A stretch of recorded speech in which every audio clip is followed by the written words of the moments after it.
The Synthwave Showdown is coming. Here's your briefing for Season 6.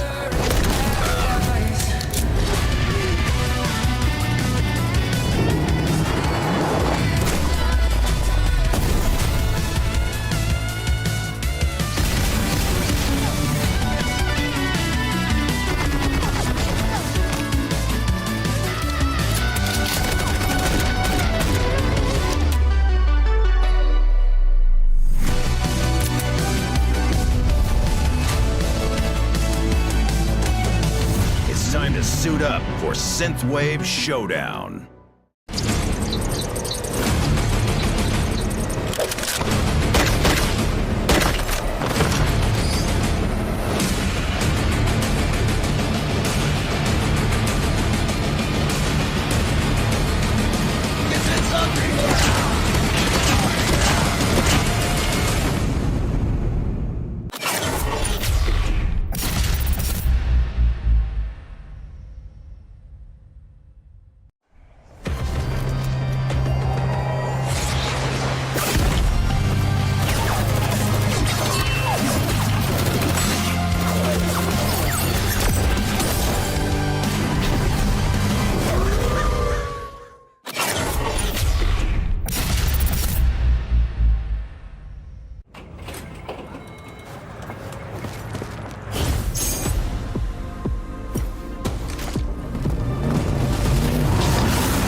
Changing mag. Cover me.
Synthwave Showdown is coming. Ladies and gentlemen, welcome to the Community Gladiators 2024 Season 2. We are now on our last 2 days approaching you for this broadcast. It will be our 1v1 multiplayer duels. Joining me for this show, it's me, Cali Gaming, and we got Warden here for today. And man, we will be having 3 players for PH and 3 players for MYSG to fight for that #1 spot here today. Yeah, I mean, before anything else, though, I want to just give a notable shout out to Brandy, to Jackal Root, to Raisha Tucson, to Resports Main, HE Alpha, ABC Purge, and 4Emperor Sage for actually, getting the rewards for the Battle Royale segment. But moving over to our 3 players here, Cali, I'm pretty excited here. We got Master and ANP Sky and alongside Prim as well for the Philippine bracket. And later on, we'll be tackling as well the MYSG region.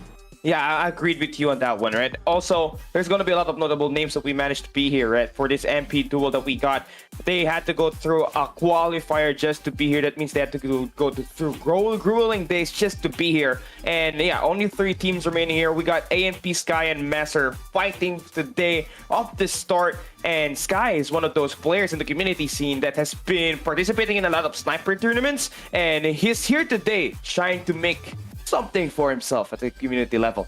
I mean, the weirdest flex that I have here is that I've known Sky more than anyone else in the community, man. I mean, this guy tried out for my old clan, Chromosnacks, back then, and all of a sudden he left and all. He got recruited to XDG, then moved over to like Veni Vidi Vici, and he just rose all of a sudden. I mean, back then in my old organization, I used to hold like 1v1 for the tryouts, and I was able to beat pretty much like a lot of those players.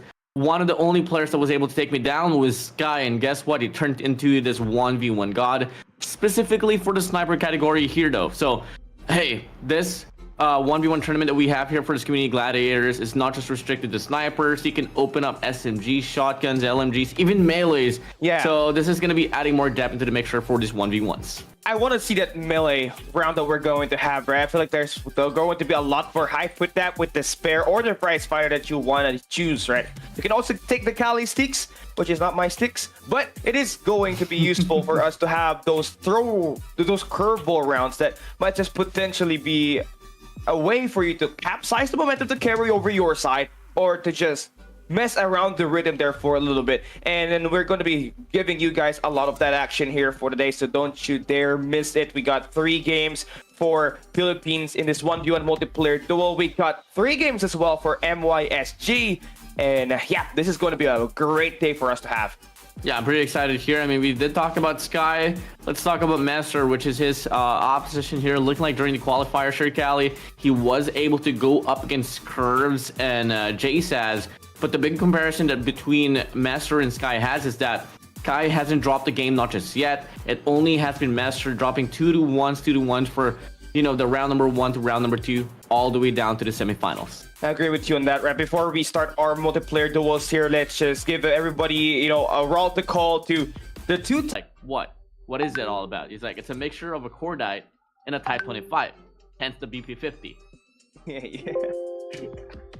Yeah, it really makes sense, man. And again, the BB50, if you guys don't know what it's all about, right? Just make sure you check in our Green Call of Duty Mobile live production right now, and also in our Facebook, in our YouTube stream, because that's where all of our action is going to be at, and that's where you get timely updates whenever we go live and whenever we post something in our videos. Right now, it is going to be our 1v1. Right, back to the topic we go here. It's a 1v1 MP duel, Warden. Would you want to utilize a shotgun off the start, or would you prefer a sniper here? I mean, personally, I am a sniper main, so I'd really choose a sniper right from the get-go. And if ever I was given the second choice, I might just be leaning towards the submachine guns. Shotguns is truly not my forte here, Cali. I mean, ever since I transitioned to playing on a tablet, it hasn't been really my, go-to category of choice. But coming in, guys, actually, most importantly here, unlike any other tournaments that we've ever held for this Green broadcast, tablets is actually allowed for this very tournament.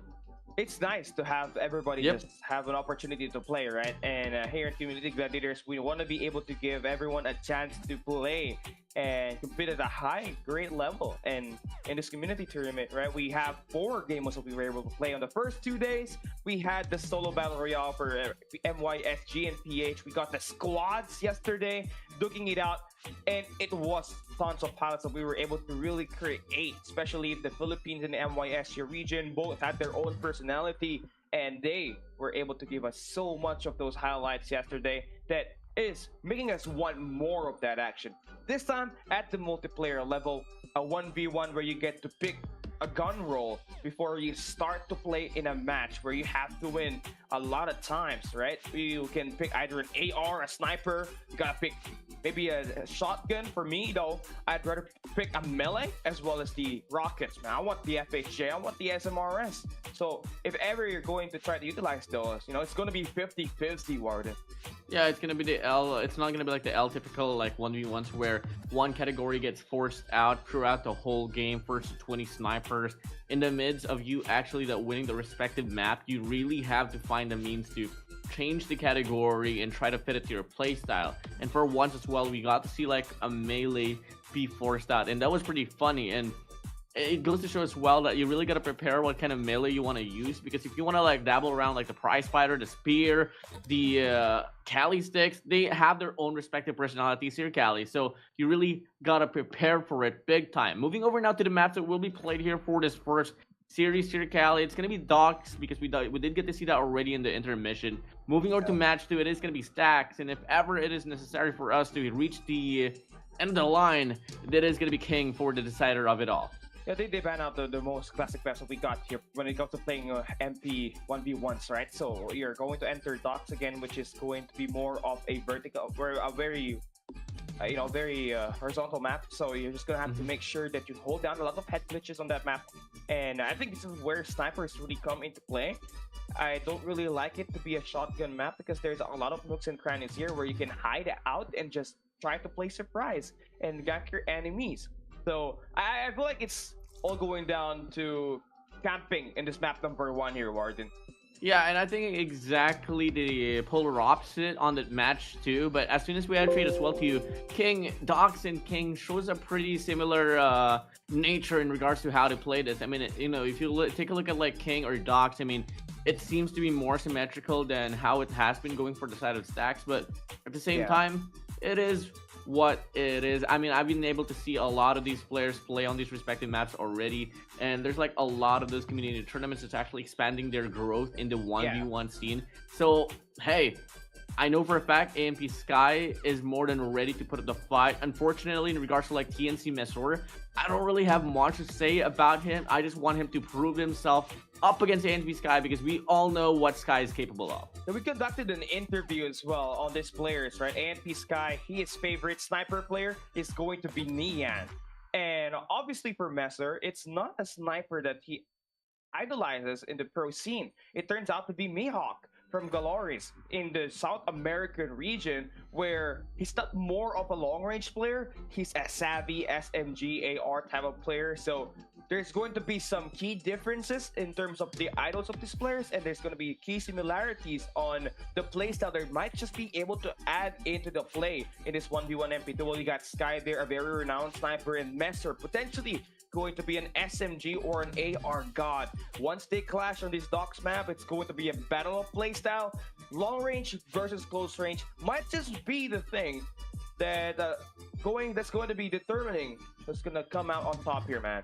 I think the keys to victory here for the side of TNC Master is actually winning the first 2 maps here. You don't want to bring Sky in a map of King because it really just favors his personality. Very long range galley. It's a very staple map. I'd even rate it better than Kill Us at some point. Yeah, I agree with you on that one. And there's a lot of high ground on that map as well. Well, you do have some instances in docks as well, but there's just so much of unfair advantage once you hop into King, because once a player is holding down the high ground, especially with that sniper 1v1 MP sniper duel, you're just pretty much going to be in a very tough spot, right? But again, looking at the playstyle that Messer might just be able to allocate here, which is the SMG, for as long as he is able to sneak his way in, maybe perhaps just try to dash his way forward into the enemy's sight, we might just be able to see him try to close it down and go in for that elimination and just try to stop these players from going at it, right? Sky, again, we know him to be a sniper player, but in this duel match that we got, Warden,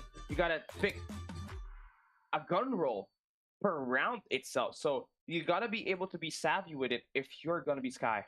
Yeah, you really have to back it up. No, I mean, in regards to Sky, I think his strongest suits is really just the more about like the SMG and the sniper category. Obviously, it's well given already that sniper is going to be a no-brainer here for Sky. SMG is going to be the way to go for him in regards to like the second choice. But I haven't been able to see him actually perform well with an AR or a shotgun. So I think if ever we are seeing like or calling this the right thing here for the side of Messer, there might just be a Messer's drop 2, has been able to win 4. So let's see if that narrative is going to be able to change.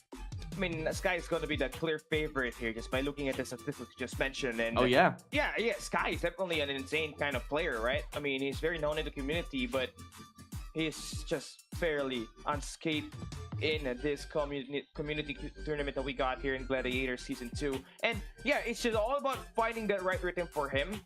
You know, you may have had undefeated record on the off broadcast, but here it's going to be totally different. There's a lot more pressure here this time, Warden. You're going up against a player that has the same kind of fierce competitiveness up against you, and Messer may have taken 2 losses, but he's pretty resilient with it, right? He may have had to go down to multiple decider rounds, Warden, but he managed to earn his way up here. And there's only one thing that you're gonna have to highlight here, right?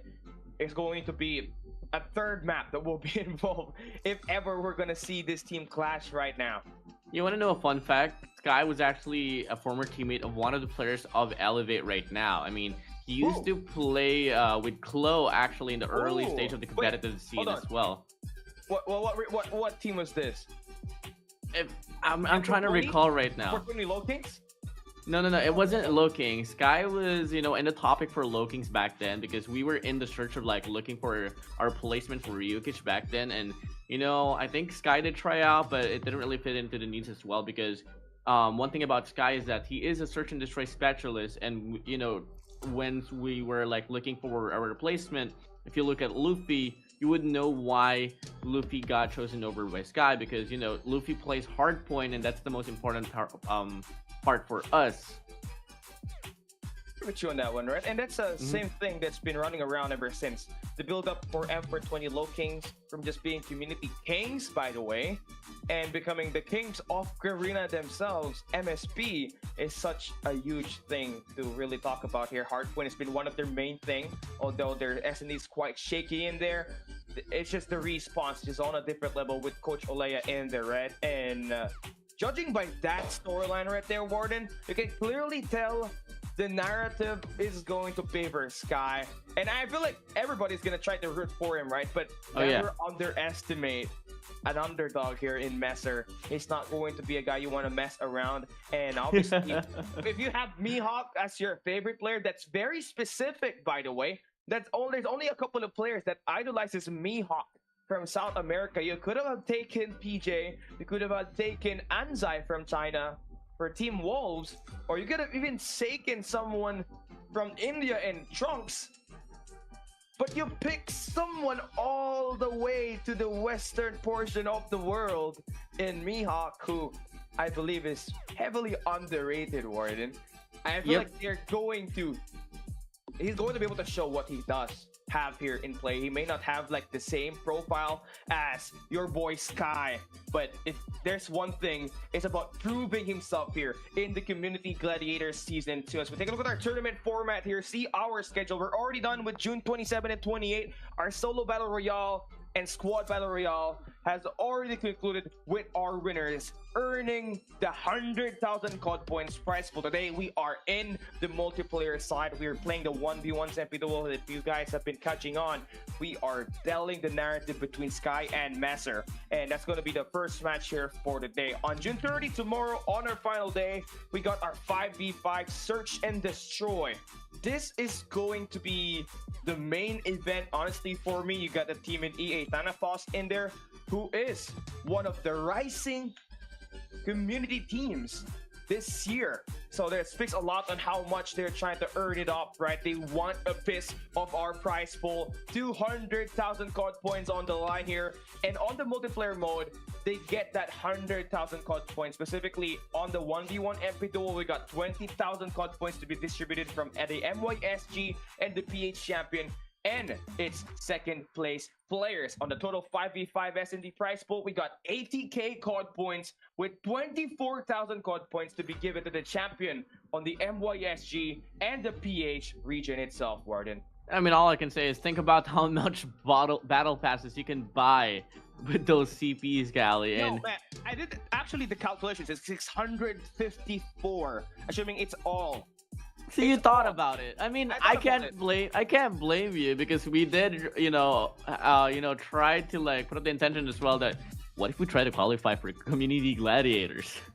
Yeah, absolutely, man. I wanted the piece of that COD points because I want me some full draws in the game, man. I got myself a lot of mythics, but enough of that talk. Let's talk about the tournament format here for our 1v1 MP duel. If you guys are just tuning in, we got 7-round win limit with 300 seconds as our time limit. We got 5 maps in total where one player can ban 1 map each. And yeah, Docks, King, Killhouse, Spine, and Stacks will be the map to go. And I'm gonna say this is exactly what the maps I am looking forward to play on an MP duel. It fits in. It's a very close range type of maps that we got here, so you really got to bring in the A game. Now looking like the bracket here is going to be consisting of 3 games here, Callie. So first up in line is going to be A&P Skype against DNC Mesor. Down on the lower brackets, it's going to be Prim Andre, aka WPM, Ex-Perseveranza Prim, just waiting there. Whoever takes the L will have another chance to try to book the ticket to move over to that grand finals. There's going to be 2 chances here in the semifinals, right? If you drop the map, you're still going to be able to play the loser round number 3, where you're still in position to absolutely play for the grand finals. But you do want to end it right here if you are the players competing. If you are Sky and Messer, you want to be able to win this match right here. So speaking of the map that we're going to be playing right now, looking at our bans, it's Messer banning out Pine. Sky wanted to ban the Killhouse map here. Oddly enough, for a guy that loves to play a sniper, man. Oh yeah, I mean, this guy has been able to perform really well in Killhouse. He knows how to navigate and maneuver around those cargo boxes. Very shocking choice, but at the same time, it might just be him, reserving it for the very best.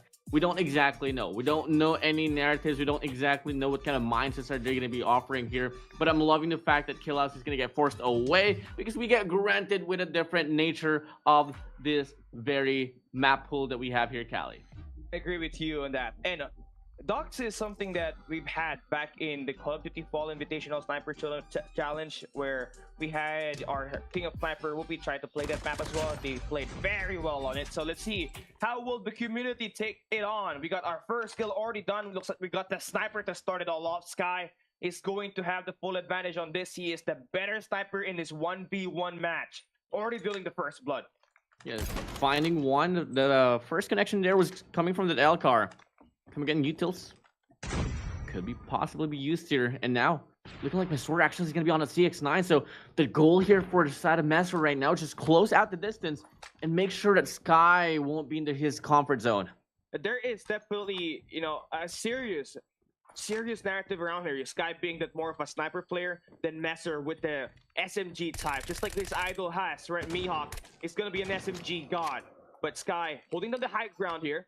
Doesn't even matter. Right now, he's just keeping it silent. He spots him, doesn't even get any bit of shots close to that guy right there. So, not even a chance for him, but he does have the first kill on this match.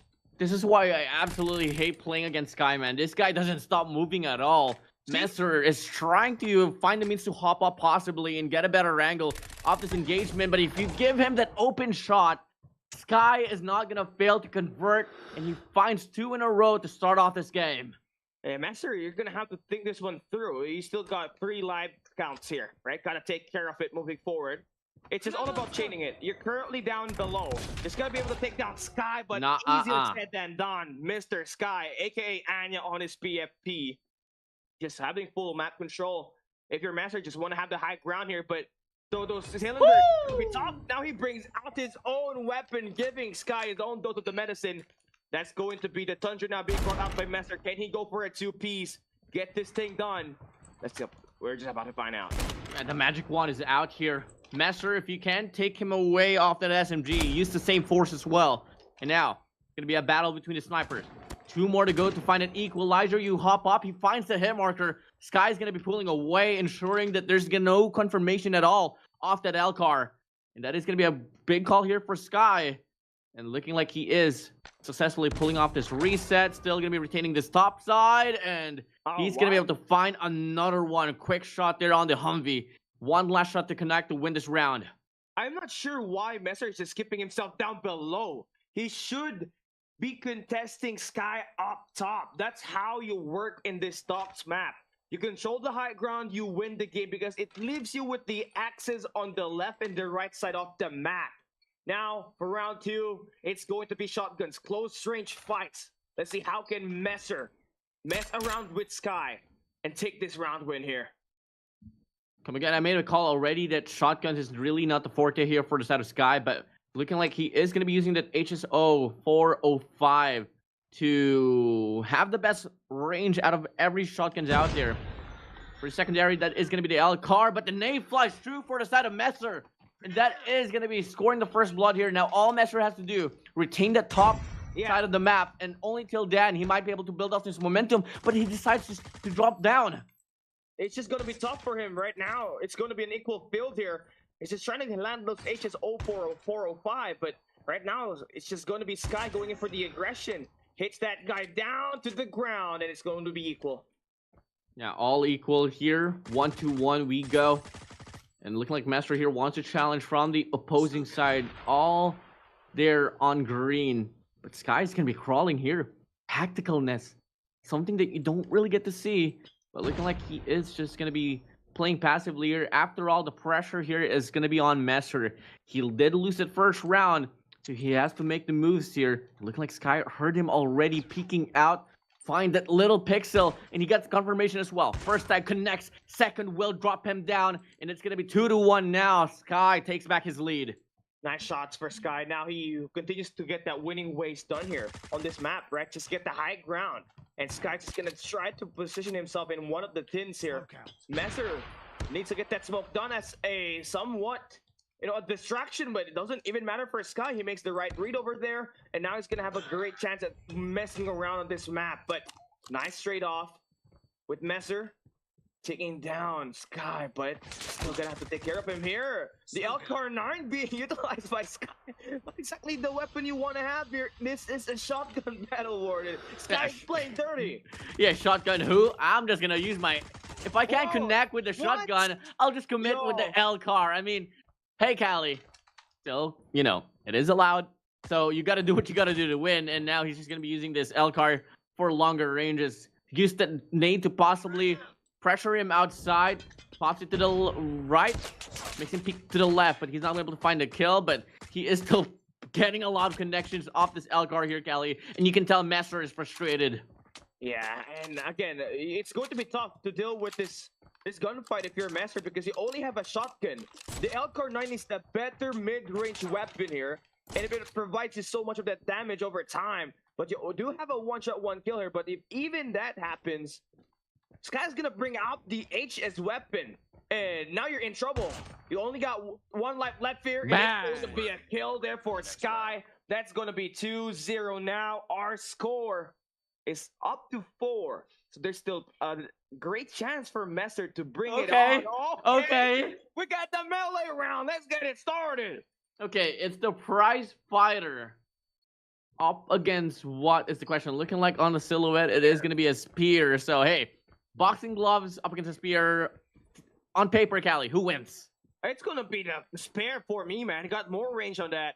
But if you can dash your way through zigzag, use this guy, it's gonna be the prize fighter, like Makonochi Ippo, just do the Dempsey roll. You want to be able to land a huge blow, and here we go! The first lights goes to Messer.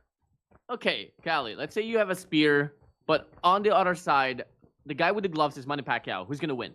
Oh man, Manny Pacquiao, man. He'd be weak like a dart, man. I agree that Manny Pacquiao's got that fist. There we go, a duel. On the bridge. Oh, God, he's still going to be Messer with the shot. Barbecue Sky there. Barbecue Sky. Well, the range of the spear is just a bit too much for Sky to deal with. I mean, the prize fighter is pretty good in regards to like multi-kills, but a duel like this, I don't see any way how Sky could take this one away from Messer, not unless he finds the perfect timing in between the slash of that There we spear, go. and that's exactly what I mean. Finally, Sky is scoring a point. So it's just basically a 1v1 in the bridge of docks. Right now, Messer is trying to bait him in, and as soon as Sky decides to dash his way forward, Messer just skewers the winged beast. Yeah, I mean, hey, Messer here, I'm happy because he is about to score his first point here up against Sky. And what that means, Callie, is we're just gonna be getting a longer series, and that's what I like. But hey, still not over. Still gonna be Sky now here finding his second point. Keep in mind, Messer here is gonna be on round point. Only one more to go for him to force another category, possibly have the better odds in this very series up against Sky. You don't got any perk here, so there's no dead silence. So even if you run like this or walk, you're gonna be hurt. So there's no point. Just gotta be able to head into the battle here face to face on this melee rounds. Messer already got that info. It's got the long range advantage, and there goes the elimination. It is going to be Messer winning that melee round. This is gonna be a 2-1 now. Still in favor for Sky. We're switching things up. This time it's Sky that's picking the weapon. And here we got it, man. Round 4. We're playing the sniper rifle. Hey, I'm loving the outlaw pick here. I think on paper, we are going to be seeing Sky on the DLQ or the Tundra. But looking like we do get to see an XPR as well. And come again, it is a sniper on a 4X, by the way, on an ACOG. But it's going to be Sky finding that shot. Go speak. Signature move from Sky. Yeah, just like every other day for him, right? In Kill House, he's going to be able to light it up with a DLQ. An XPR pick is somewhat, unconventional, honestly. But Messer just trying to work through it, right? But Sky having full dominance on this gun roll. Gotta be able to emphasize that top floor once again. Gonna have another pick on him. He knows that the player is down there below, right through stairs. Is the angle that he wanna takes. Just gotta be very careful with it now, Messer. Slowly gaining some grounds here, even up. Gonna try to make it very easy for him to hide it out. And nice read for him over there. Yeah, I mean, give Sky a sniper is an equivalent to you bringing a kid to a candy store. He is just having the best time of his life right now because he knows for a fact he can absolutely shred with any sniper that you give himself with. And look at this, 3 in a row for him. Messer is going to be down below, spots him out in the open. Shockingly, he does miss the first shot. Messer is going to be playing off his head glitch, but it doesn't matter for Sky. Yo, that's just insane right there, man. I mean, it is a very tough shot to pick, and that goes the delivering blow. Sky winning that round number 4 with the scope. Now, this time for Messer, now you get to pick what gun roll you want to use. Do you want to bring in another gun? Yes, he does! I read his mind like a book. Yes, sir. I mean, you did win the round, so why not, right? You gotta choose the best odds for you, and it's gonna be an axe up against a combat knife. So here we go. Messer, can you find this one? Is this the best choice that you have? Looking like it is gonna be an axe versus an axe. So, hey, whack each other. Let's come find out. Okay, Sky start bringing more of another. It's a better upgrade, right? I mean, an axe versus an axe. It's going to be a very good stalemate so far. Now the dash is on for Messer. He's just better. At this point, he's just a better melee, but we're gonna have to confirm at the end. He's just better. A 2-piece. Give him another one. Let him know it. Yeah, let him know it for sure. He wants to drop down, perhaps. Maybe not. You don't have to, man. Exactly. I mean, the pressure here for Sky. Yeah, the timing is right. Just go for the slide in and hack it once more. Sky, you gotta work on your melee skills, bro. Hey, he's got his limbs chopped up already now. 4 in a row. All 4 limbs chopped already. Now what's missing is the head. Sky is in deep trouble. Are we about to see a 5-0? No. It gets absolutely denied. Sky finally gets a high ground advantage. Gotta keep it safe though. You only got 1 left in this round. Oh, that is it. Finally, 2 rounds accumulated here for Messer, and both of them went from the melee round. But Sky brings it back to the sniper. He was like, "Okay, you've been having too much fun. will bring you back to just demise. Yeah, Sniper, GG's. Yeah, they're just playing, their strengths here. And Sky, you don't want to go down here, man. You don't have to play the Decider because Messer is just bring that melee around, and it's just going to be devastating for us to see another hack and slash on the next round, right? But for Messer, brings out the deal Q here this time.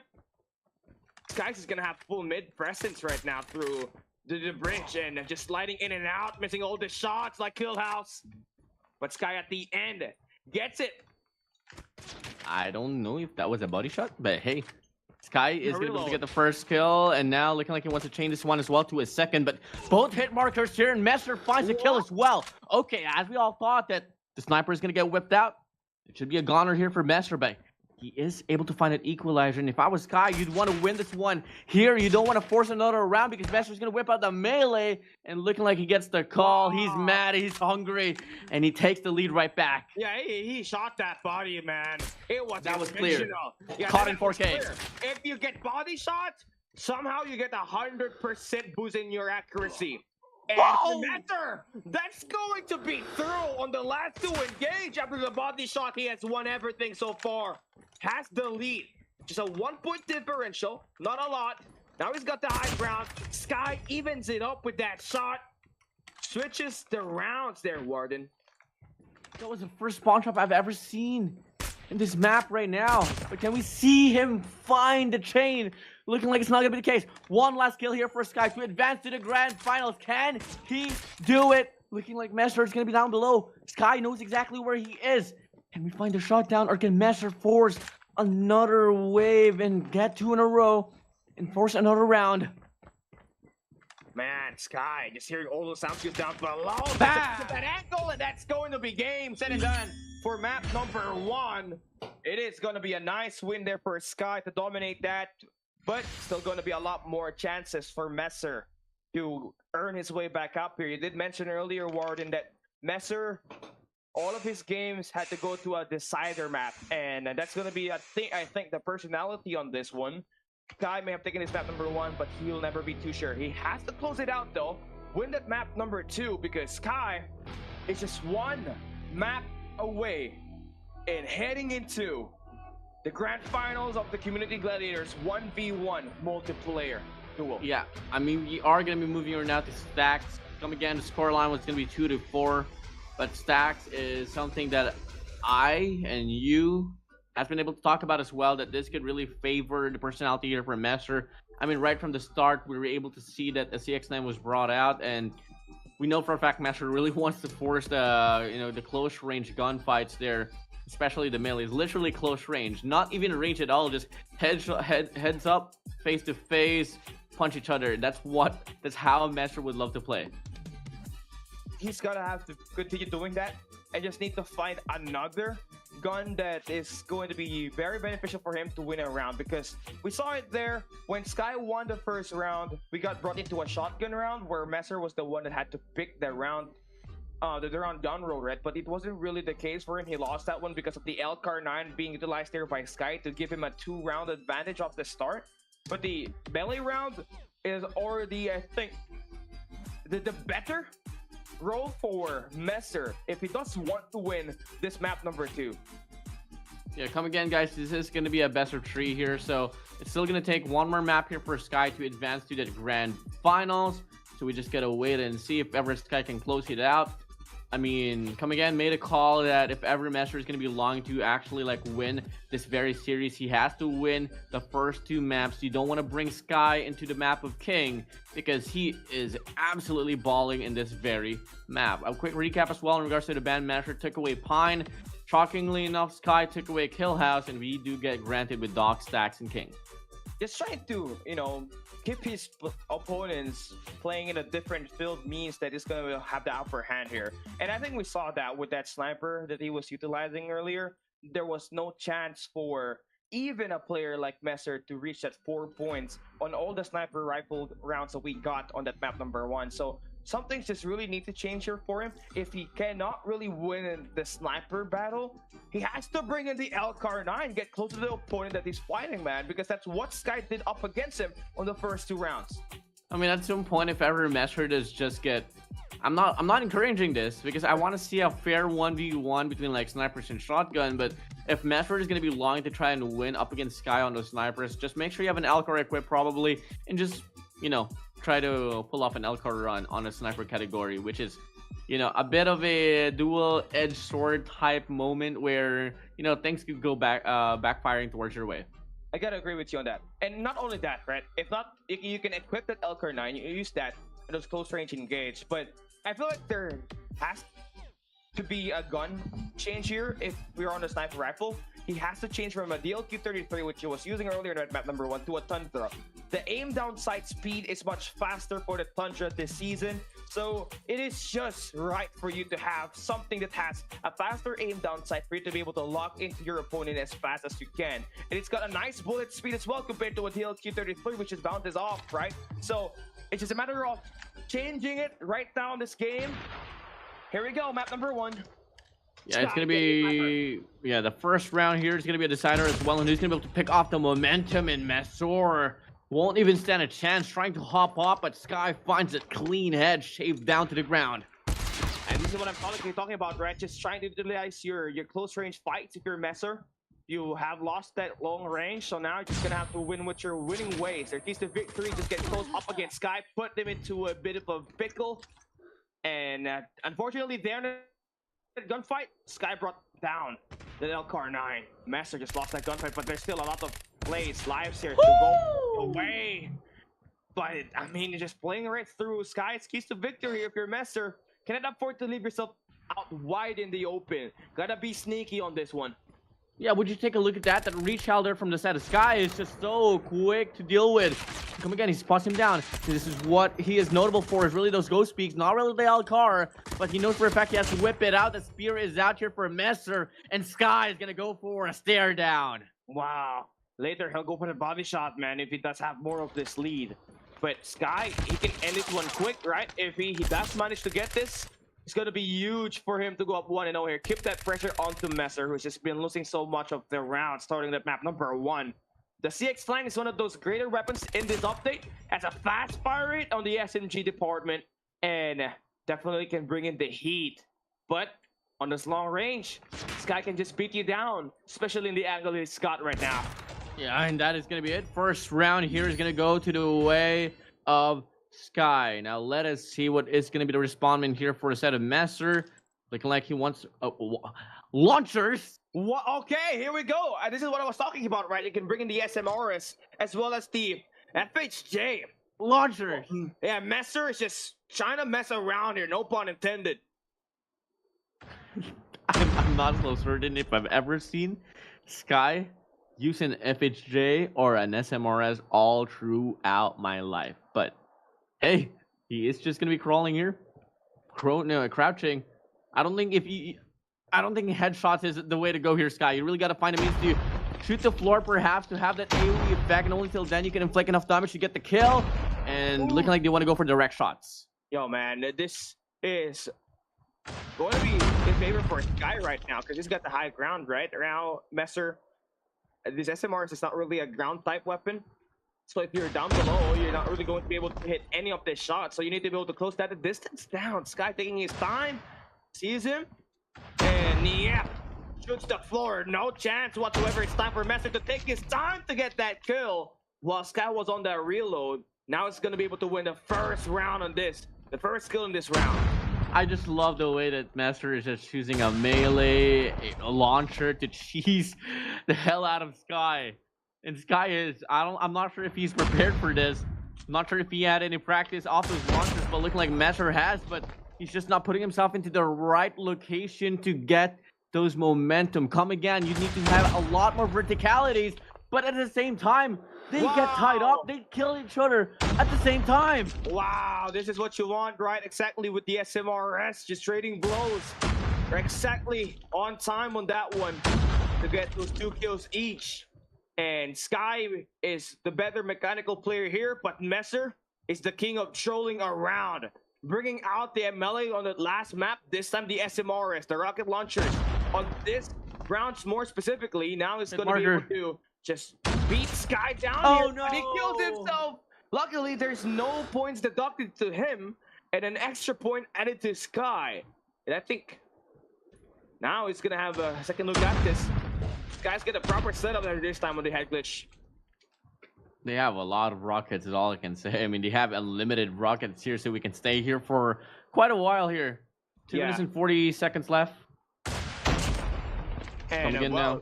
That's just insane for Sky, man. Yep, definitely. Direct hit once more. 3-2 now, as we get to see here. Sky's gonna go for a prediction shot, but won't be able to connect.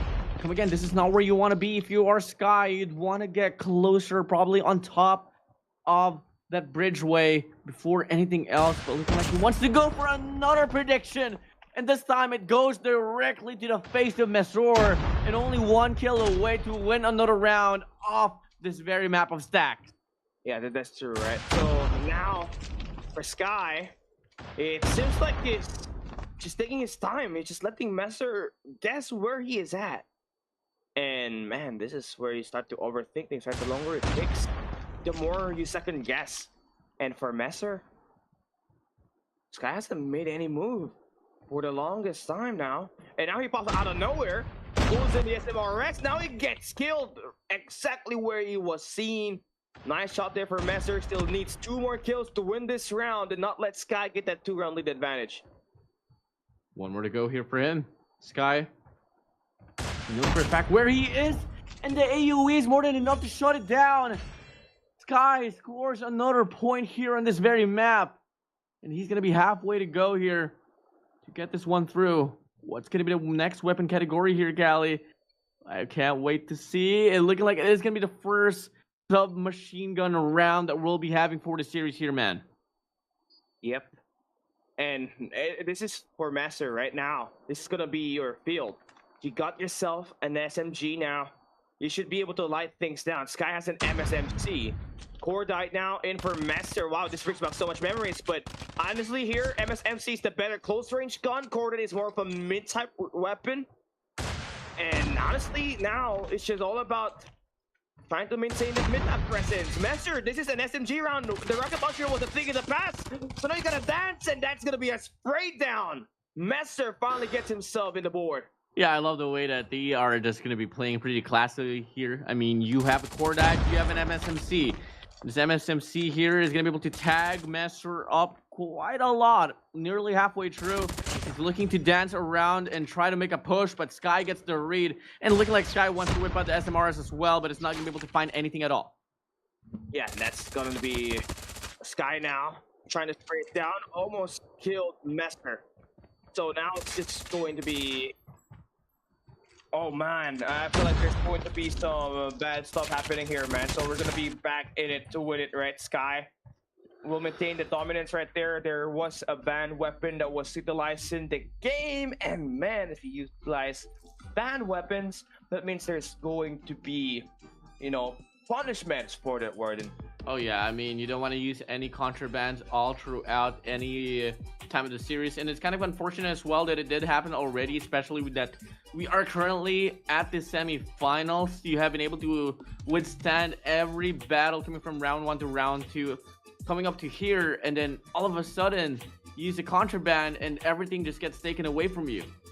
Yeah, I at this point, right, where you're in the live broadcast, you should be able to have the notes, right, which weapon is what's available and what's not, right? And it's just unfortunate here that might just, you know, mess up your momentum, and it's going to be Sky winning this match right here. So it's just stop for Messer. Congratulations to just get himself out on this match, right? But he's still gonna check in second chance though. It's going to be able to move into the lower bracket round number 3. But our first finalist for this 1v1 MP duel for the Philippines, it is going to be Sky, that will be giving himself an opportunity to earn the championship title at the grand finals. TNC Messer will now go down to the loser bracket, and he's gonna have to go up against Prim Andrade down there. Yeah, aka WPM, Expert Rancher Prim is going to be up against TNC Mesor, and now whoever wins the very series in the best of 3, by the way, will be heading straight to go up against ANP8 Sky. And yep, that's still going to be the point, right? Sky is totally within the narrative in this tournament. He is the best mechanical player out there, has a lot of people cheering in for him, and has got himself a lot of experience, not just in the community scene, but in terms of playing the professional scene, right, Warden? Now we're about to take a quick break. When we come back, it's loser round number 3. Don't go anywhere. We'll be right back after this break.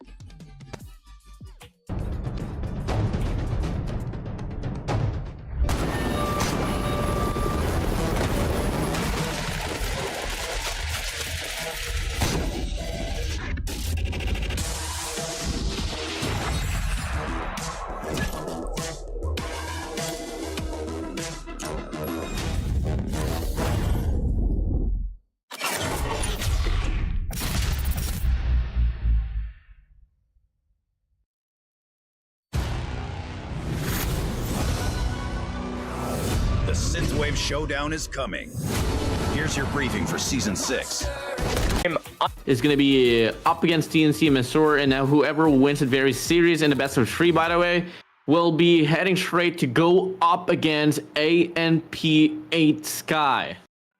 And yep, that's still going to be the point, right? Sky is totally within the narrative in this tournament. He is the best mechanical player out there, has a lot of people cheering in for him, and has got himself a lot of experience, not just in the community scene, but in terms of playing the professional scene, right, Warden? Now we're about to take a quick break. When we come back, it's loser round number 3.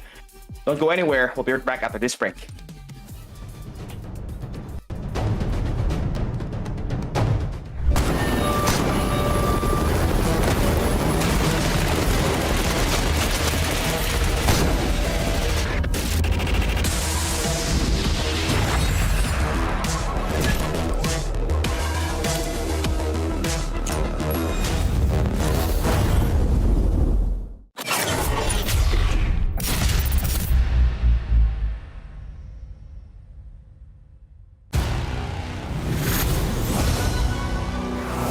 The Synthwave Showdown is coming. Here's your briefing for Season 6.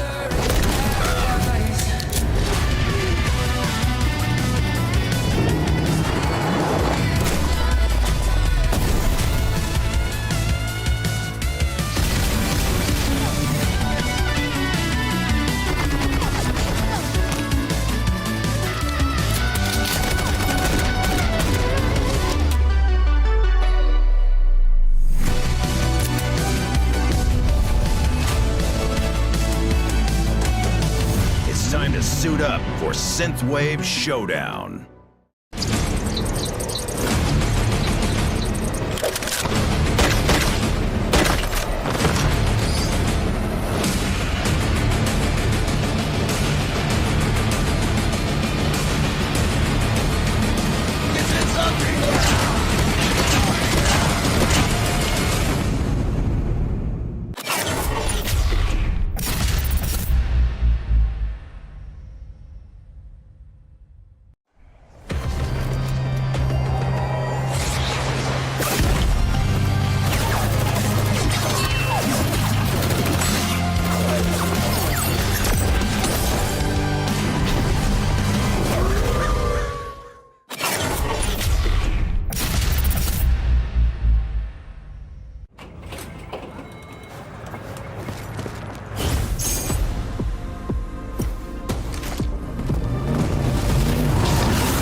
Changing mag. Cover me.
The Synthwave Showdown is coming.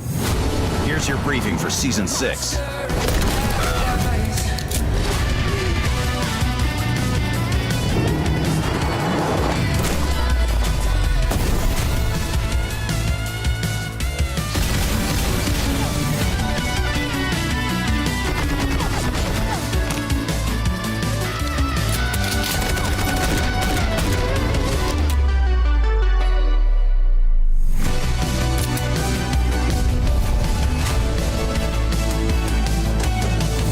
Time to suit up for Synthwave Showdown.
Changing mag. Cover me.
The Synthwave Showdown is coming. Here's your briefing for Season 6.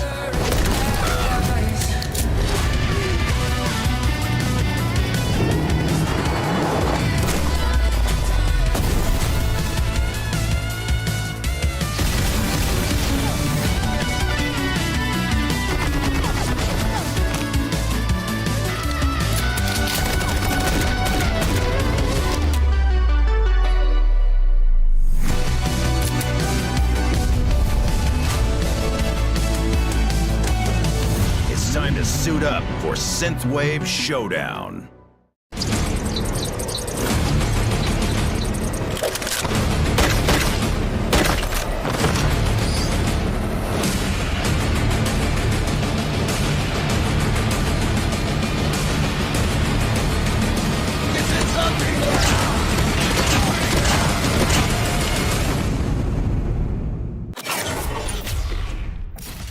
And we welcome you back, everybody, to Community Gladiators 2024 Season 2. We got our second multiplayer duel happening here in the Philippines. It's the loser round number 3, Warden, where we got Mesor losing up against Sky at the upper bracket. Now have to go up against Supreme Andre down below. Yeah, come again, Prem Andre is a player that came actually from West Point Mamba as well. He is one of those competitive players that, we love to keep our eyes on because he does show mad potential. But come again, his journey all the way down started off with him actually taking the L up against AXG Nami AX. Then all of a sudden, he was able to get the sweep down up against Psycho and JSaz on the lower brackets round 1 and round 2. Hence why he is here right now. Come again on this loser bracket finals. Just like Smart Omega back in 2022, where they lost in the upper bracket early, then they decided to have an amazing lower bracket run. Right? That's how it's looking like for Prime Andre. Now you got a chance to absolutely tear apart Mesor, who just lost his matchup against ANP Sky just a couple of minutes ago. So it's just all about converting here. Now you got total advantage. This player, Mesor, is going to be quite confused, quite demotivated in terms of finding those gunfights. So now's the time for you to strike and go in for that elimination and the beatdown and try to win this as quick as you can get. As we take a look at our map bans and picks here, it's interesting that we got Kill House as well being banned, not just here in this match number 2, but also in the earlier matchup we played, Warden. Yeah, and Dox is going to be out away from the equation. I think that is going to be a pretty good choice here for the set of Prim Andre to force us one. But, with Dox out and Kill Us out as well, that is going to be opening another window for a brand new map for us to watch and see these players play out on. And it is going to be that match number 3 Pine here, Callie. It's going to be a great ban here for Messer, that his teammates, his opponent, is going to ban Dox, because that's where he lost up against Sky early. So they're just kind of doing whatever it takes to just try to increase their odds of winning here, but it's going to get rough here. Honestly, right now it's going to be Stacks, our map number 1 here, and if there's anything that we saw up against Sky when Messer was playing up against him, right, there was a lot of melee rounds that was won. And we saw a rocket launcher. So at some point in the rounds that we're going to play here today, we might just have to expect the melee round as well as the rocket launchers to be brought up, because that's the personality Messer has come into play here. He's a chaotic person. And now he needs to beat this player Prime Andre just to earn his way back to challenge Sky once again at the grand finals later on today. Come again, Master can't afford to be too chaotic. It did buy him a series already on our semifinals. Using a contraband of the SMRS is something that you don't really want to happen once again. But Callie, come again, a bit of a recap here as well for set of Prim Andre. I think he is really the type of player as well to not really put up the same mistake twice. I mean, on that round number 1, he took that L up against Nami 2-0, but all of a sudden they met once again on the losers round number 3, and Prim Andre was able to flip the tides in the narrative around. This time around, he is the player to win 2-0. I agree, man. So it's just quite unfortunate for Messer, right, to play and have a chance to force a decider round on that upper bracket matchup we got, but just couldn't really convert it, right? So it's all about bouncing back here. If you are the one and only Messer, we're going back into Stacks. The last map that this guy played in, round number 1 starts with Prime Andre getting that first kill with the Graph 5.56. Something you got to note of is that, they don't really have any perks here. That is exactly why they are just going to be crouching and just playing this one too a bit passively, because you don't really want to get ahead of yourself. Take this one slow, and that is exactly what Prime Andre is doing right now, especially as he has been able to take the lead. All right, Messer now brings out the Tundra here, something that was supposed to be done early up against Sky, but not up against an AR player, trying to get himself a bit more of a long-range assault here up against an AR. Is going to be pretty interesting. Usually going to be canceling each other out here as we see Messer just trying to stay outside of the right side of the map. He does not spot Andre for the last 15 seconds, so something has to change. Decided to take a pick up that look on that angle, but it's going to be Prim Andre able to pick him down once again. At this point, you gotta change the weapon, Messer. Yeah, the sniper is not going to be favoring him at all. I mean, if it was a different map, I would have vouched for the sniper, but clearly it's not really working out here for Stacks. And now Prim Andre is going to be trailing him down, going to be able to find another score, another point here, Cal. It is going to be 4 in a row here, and looking like Messer is going to be having his one last stand here, at least for this very first round. Let's see if he's still going to be committing to the sniper, or will we see something else? Yeah, Prim Andre now already has heard that info. He knows where he's at. Now close to distance, gets an elimination. And Andre takes the first round on the first to 4 round win limit. Now I just got to tell you this. Messer lost 4 of the sniper battles. He went up against Sky, by the way. And he tried to bring in the sniper up against Prim. That's not going to cut it, man. Now round 2 starts. It's going to be the shotguns here. You got an R9 that can hit like a freight train up close, so gotta be very aware of the situation you're in here. Yeah, I mean, Prim rocking the R9 is really scary here for a set of Messer, and if I'm not mistaken, he is going to be using that KRM, which hasn't been getting a lot of attention recently, all because of this R9 showdown that we haven't been able to see, and looking like it is going to be Prim Andre here, proving that the R9 supremacy is still going.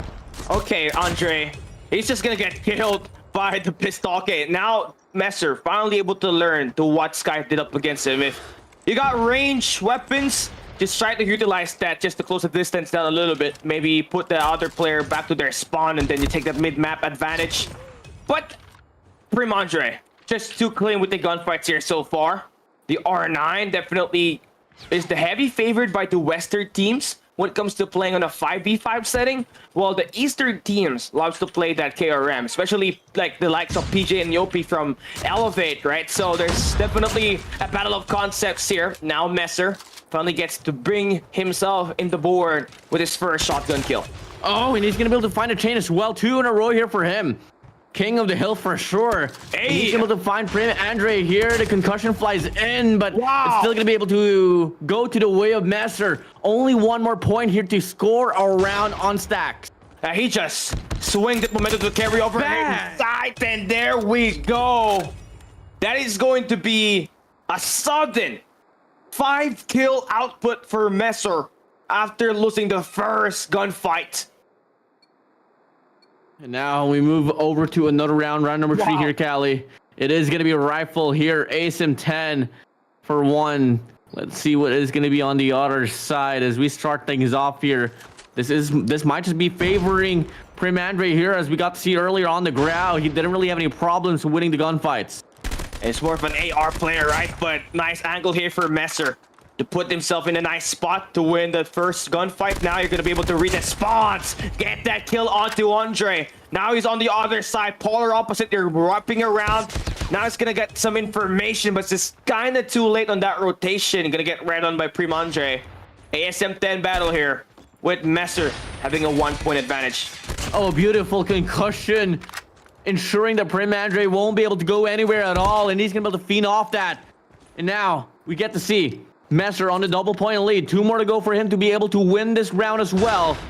And Prim Andre is not going to be showing a lot of aggression, but look at the nade. It flies through. Messer knows exactly where he is. All he got to do is find that last shot to connect to get the shutdown, but finally Prim Andre breaks the spree. That's a close but no cigar moment there for Messer. But, Definitely. I mean, yeah, it's still close for him. He can still try to keep that lead within his sight. Just try to utilize those tacticals, those leadals, just to get a little bit more information on this one. Stan's not going to get any info, though. Wrapping around the back. Still going to get red on by Andre. Now it's tied up here in this round number 3. 3-3 we go. Last 2 here. Concussion flies in. Messer gonna be pushing up pretty aggressively, but Prim Andre gets the read as well, but Messer holding that angle down makes it so much easier for him to win a gunfight. Last and final kill to win off this very segment, but looking like Prim Andre will be able to force that equalizer. Yeah, success comes to those who has prepared, right? And Prim just kind of anticipating that push to happen because Messer just been doing that for the past rounds and for the past few engagements. Once he gets that lockdown and elimination, he extremely go to the opposite side to ambush. Messer has the advantage here, and he's gonna connect with the AK-47. Able to take that lead now after losing that round number 1. Yeah, shotguns, AR is going to be going to the way of Messer. Now, Prim Andre, what are you going to be forcing this category into? Looking like it is going to be the LMG here. UL-736 for the side of Messer and an S-36 for the side of Prim. Okay, the S-36 is making its comeback, right? I mean, we have definitely an event for Garena MSP that you can get yourself. Yeah, the S-36 Phobos just got to do the events on the events tab, by the way. But UL, haven't seen this on the meta. It hasn't been part of the meta for so long, right? But I did see Ifer Nook with this weapon, so if it works, it works. Just gotta find the right timing and just try to cater your playstyle to what this gun can provide, and that is going to be steady aim. And nice play there for Messer to sneak around the game to get the first kill. Yeah, UL-736 here just having better range, but in regards to the fire rate, Geta heading down to the S-36, but looking like he is going to be whipping out the UL-736 as well. And now he spots him out here out from afar, and he's not going to have any problems at all finding the connection, and he is now going to be taking the lead away from PNC Messer. Nice stun there for Messer. He knows where the player is holding that angle. Decides to pick the right side, but still Prim. Too quick on his feet. Sneaker Slate, stop. He's just too fast on that read. Put himself to a 2-point advantage on this round number 4. Messer just running around trying to get as much info as he can get. Now the pressure is on with the LCAR-9 switcher to swing on by to get that kill. Now you got mid-map presence. You know where the player is reading. This spawn is going to be Messer. Stuns connecting once again. You gotta value that lethal in the tactical conversions. And he's gonna tie it up here in round number 4. Messer not messing around. Last 2 here for both ends of the spectrum. It's gonna be Messer having the mid-map control, but Andre whips out, slides in, and we'll be able to get the match point here at least for this very round. But can he close it out here? Looking like Messer finds a beautiful shot to connect, but the slide comes in to shut it down. We get to see the all grounds all equalize here. It's now going to be 2-2. Okay, now I think it's time for us to see the rocket launchers, but they're going to bring in the sniper rifle. Let's go. Arctic 50 here for Messer. Just gotta get another weapon right there. Okay, he's going to switch it to a Locust, so a little bit more on a faster or an Outlaw. Okay, faster ADS, faster mobility, but the damage is not that great compared to a Deal Q in a Tundra right now, so there we go. Early engage happening for Andre. Gives Messer that haircut. Yeah, you can never go wrong with a DLQ. It's just that it does get overpowered by that Tundra or an Outlaw, but the Outlaw requires extra precision, and that's what Messer is using right now, and unfortunately, he's not really having the best looks out of it. Andre now 2 in a row, making a 3 in a row for him. He is absolutely on fire. Messer, this is not his level of playing field, right? He sucks at playing this sniper. We saw that up against Sky earlier, and it's just going to be repeated here all over again. He's just trying to close that distance down, playing to the advantage of the Outlaw, but he's not hitting his shots, which is the most important fight on a gunfight to get this eliminations. Prim Andre, 4 in a row. Can he go for a sweep on this round to go up with the game point? Seems like that's not the case, but he's got that information. Prim Andre now takes the swing and takes down your boy Messer to come up massive and just being 1 round away from taking map number 1. That was a flawless round right there for the set of Prim Andre. And now we move over to one more step for him to take this map 1 away from Messer. Come again now, pistol round here. Can Messer force another one, or will Prim Andre take this one through? Okay, Messer, probably this is going to be his pick, right? Because he's been messing around with the guns ever since.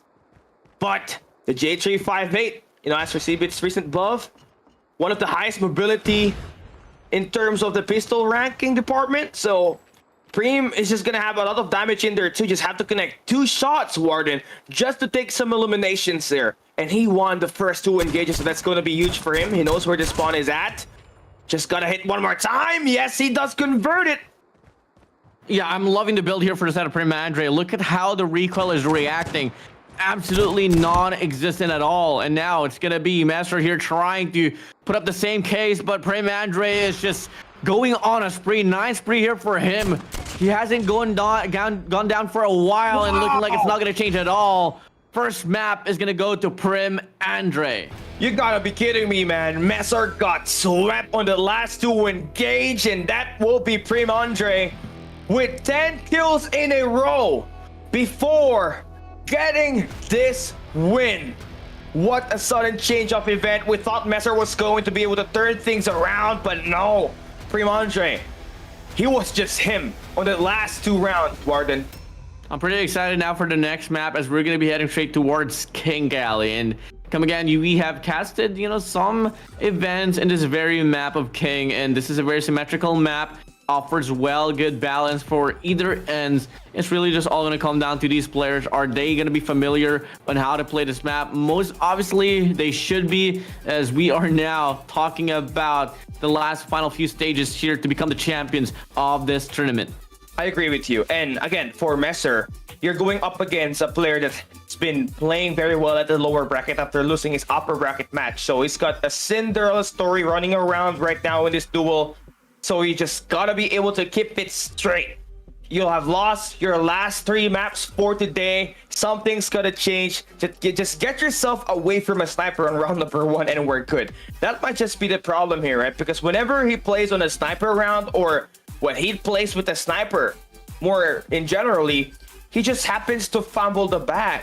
We saw him with that LMG earlier. He was close to getting those victories, but this time it just really wasn't the case. He just lost full momentum, and Prim Andre was able to capitalize on that. Imagine losing 10 gunfights straight. Man, you're gonna have to be messed up mentally right after that. So it's just all about mental reset now if you're going to be Master. I mean, one thing I noticed about Master is that he's really good at like those cheese picks of category, like let's say the launchers or the melees. But in regards to like going hand in hand, in regards to like, the pistols, the ARs, the snipers, I mean, the KRM or the shotgun category kind of went to his way. Same goes for the side of the AR. I mean, that is the 2 of the rounds that he was able to claim away from Prim Andre. But he really needs to double it down, especially if, let's say, even if he gets through Andre, he still has to go through Sky once we're on the grand finals. And obviously, you'd want to double down your skills for the sniper. It's going to be taking quite a miracle for him to put, himself from 0 to hero on that one. So just trying to pull that one away, right? Get it away. Just try to play other types of guns when you're playing the next few sets of games, and maybe we can talk about, you using the sniper later on once you get that full momentum where you got fear adrenaline running down your veins and your blood, and you're just able to play at the highest competition possible, right? You got that, how do I say it, the flow state. You can use the sniper from there on out, but right now just focus on one thing and where you're good at, right? And that's somewhere around the LMGs, the melee as well, Warden. I think the problem that Master had with the sniper is just that it wasn't really the right choice. Up against Sky earlier, his first initial choice was really that Outlaw. If only it was the Tundra, maybe it would have been a different storyline as well. Same goes here for the side of Prim Andre. If only you choose the Tundra right from the get-go, then maybe till then you could have had your own more rounds to go to your way. But come again, it might just be a different look here, as we are going to be moving over now to King, where I think most categories that could really be played here, Cal, it could be those LMGs, those snipers, or those ARs, as this is a pretty wide map here, Callie. Yeah, so now we're going to head into our map number 2 and see what it looks like. Kind of be looking like stacks, but this time it's going to be indoors, inside a warehouse. Prim Andre has won that last map. Just need to win one more map in order for him to advance to the grand finals and go up against Sky. Now the nice swing in there to take the first kill. Master did not see that one coming. Like an eagle, he soared and just got that first kill. Goes in for seconds, but Master able to sustain that gunfight. Brings Grau in the gunfight. I'm pretty surprised how Master was able to win that one away now. This is exactly how you'd want to play King, is that you take the top control, manipulate the spawns, and get that easy and better read. And what is Andre doing? Running away, running across the battlefield with his gloves out. And it's going to be Master here feeding off that mistake. And now he's going to be able to control the spawns and go for a spawn trap. This is what I'm talking about. right? You just gotta be able to use whatever weapon that you're great at the moment. And for Messer, that is the growl. Earlier at map number 1, up against Prim, he brought a sniper up against an AR. This time it's completely different, and you can see the total difference it has. He went 5-1 on the kill count on this map number 1. That's a night and day performance comparing it to the match that he just played a little bit earlier. Now bring it down to the submachine guns. It is going to be the MSMC that Prim Andre is going to be choosing, or possibly the Switchblade. Who knows? But come again, it's all going to be all equal here. Round's going to be starting. Let's see if Prim Andre can respond back, or it is going to be a rundown here from Masor. And the nade connect. Oh, he's got himself a Striker 45 as well. So, unconventional weapon once again brought up here. Surprisingly, So, yeah. Two in a row. First with the nade, now with the SMG. This time trying to utilize that pistol to get some eliminations using a cheeky angle here. Does he pick? Does he remove? Nope. Denied. Prim finally gets himself his first kill. 2-1 here. Prim is going to be playing passively, but you don't want to do that. You get the kill, you try to leech off from that point and gain some momentum, because that's exactly how you want to play this. Take a look at this. I mean, you don't have that height advantage, and that is so detrimental in a map like King here. And looking like he is just still pretty confused, but Messer is just going to be taking his time here, wrapping around towards the right side. Prim doesn't know where he is. Oh, nice slide. Nice kill for Prim Andre. It just took him a couple of milliseconds to realize, oh, hey, Messer was on the right side. Let me go holler at him. And there we go. Now it's all tight and equal. Sound cues being heard by Messer down below. He knows where the POI is, but he's taking it slow. But the Switchblade in hand, able to get the damage. Messer, nice reaction. Backs away from that fight. Prim Andre could have just went for the push, because Messer is still going to be healing up now. He wants to go down below. If Messer peeks out, there should be another way for him to win the gunfight. But Prim Andre, the precision is spot on, and he takes the lead away. He wants to chain this one to a double spree off this very wave, and he's going to be able to connect. One last kill here to take his first round as well. And that's the value of the Switchblade, right? It's part of the meta right now in the SMG. It gets shred, has a fast time to kill, and that's more than enough for Prim Andre to respond back and win a round on his own. Now, this time, it is going to be Messer picking the side of the guns. And it's an LMG again. An RPD potentially, but again, you just gotta bring in whatever type of weapon that you can bring here. And that's the UL for Andre for sure. They were able to play a UL round already earlier in the map of Stacks, and they were able to show really great gunfights. But now they meet here down below, going inside of wood here. But an MG42 is going to get whipped out here by the side of Prim Andre. But the UL736 is going to be able to overpower that spotlight off that MG42. It's just a base default attachment here for everybody, right? So this MG42 doesn't really have its overpowered attachments, and at the base weapon department, it's UL that has the clear upper hand here, but Andre finally picks up the pace. Still going to be rocking that MG42. Holding down this mid-map. Very nice. And Messer's just probably thinking, hey, he's somewhere upstairs. Just gotta surprise him for here a little bit. Messer just gonna swing around. That's going to be the trigger discipline. Not really happening in there at all. That's the smoke being dropped in. Prim with the reposition. He spots him and just beams him down from the top. 2-5 now. All equalized. Prim Andre desperate to take this one through. And he finds another one up against Messer. And he's not going to be overextending at all, just ensuring that Messer is going to be spawning from blue. And he spots him once more. He finds another one. One more kill here to secure another round off this map. Nice shots for Andre. Get this kill in the mix. Just going through me, brother. Let me get those eliminations. 2-1 now. Going to be on the scoreline. Messer.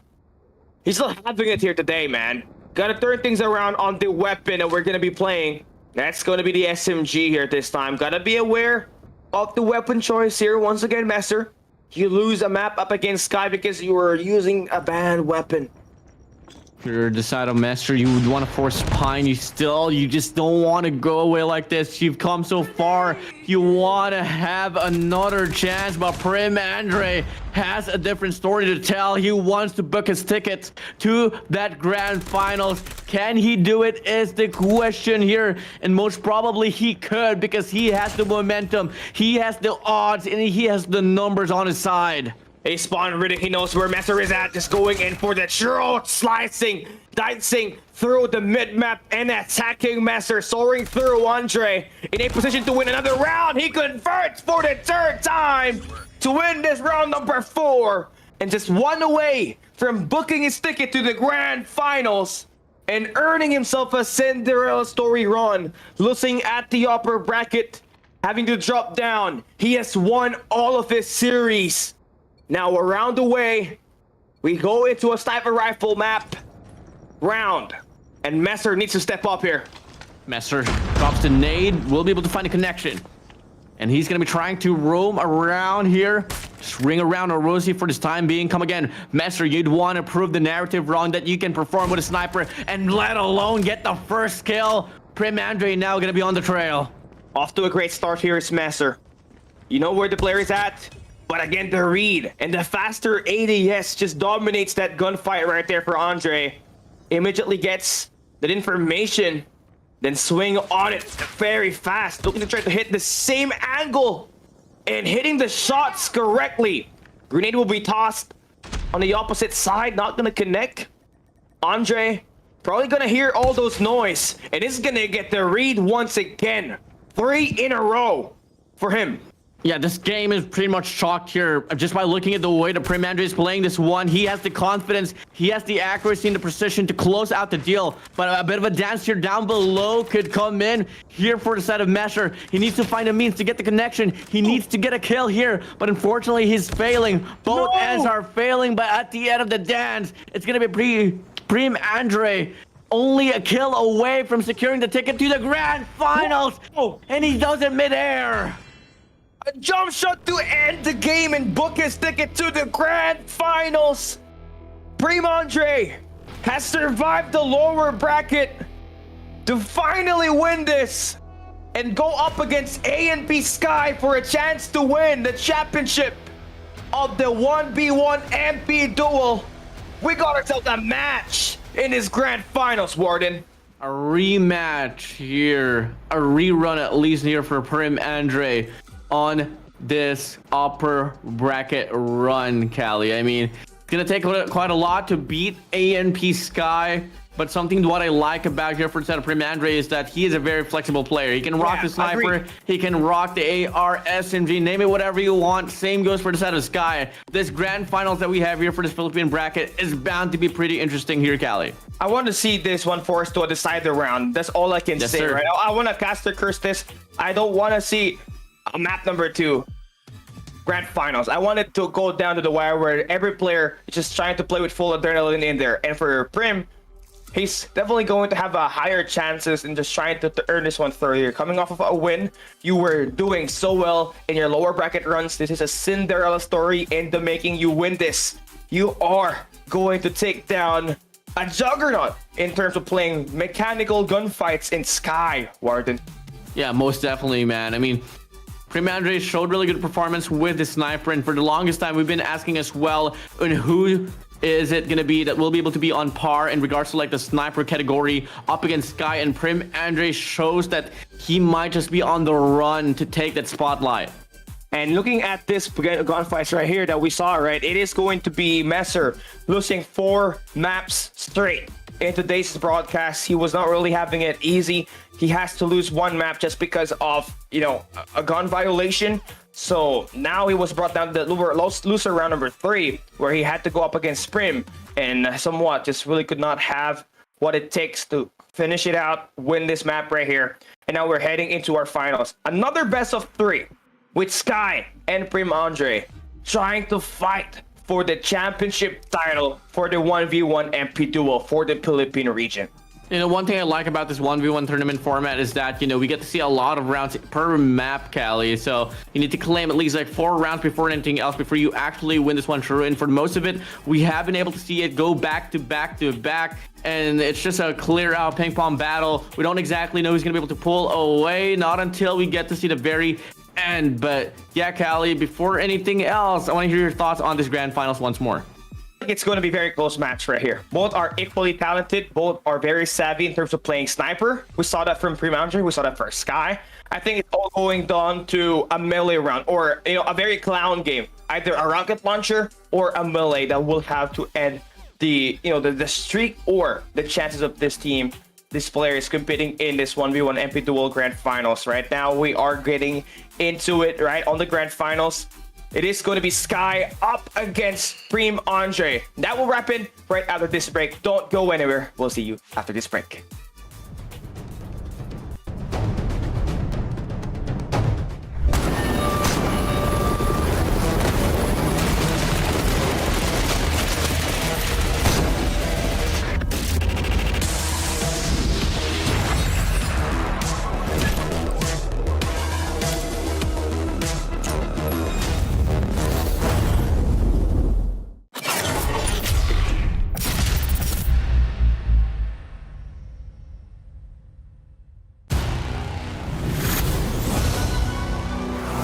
The Synthwave Showdown is coming. Here's your briefing for Season 6.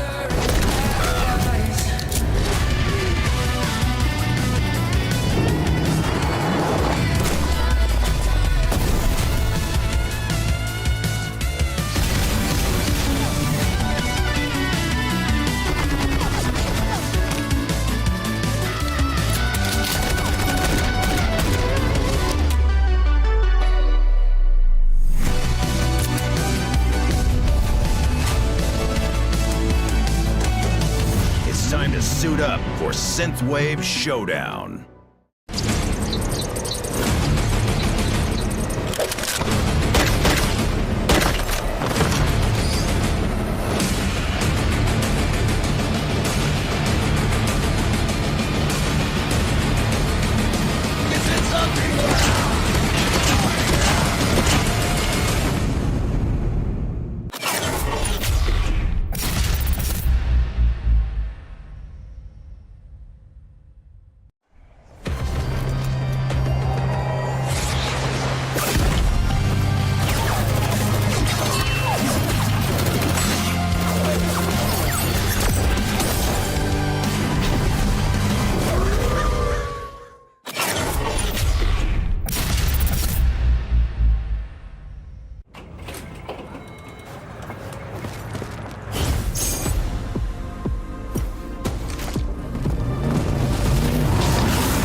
Changing mag. Cover me.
Synthwave Showdown is coming. Here's your briefing for Season 6.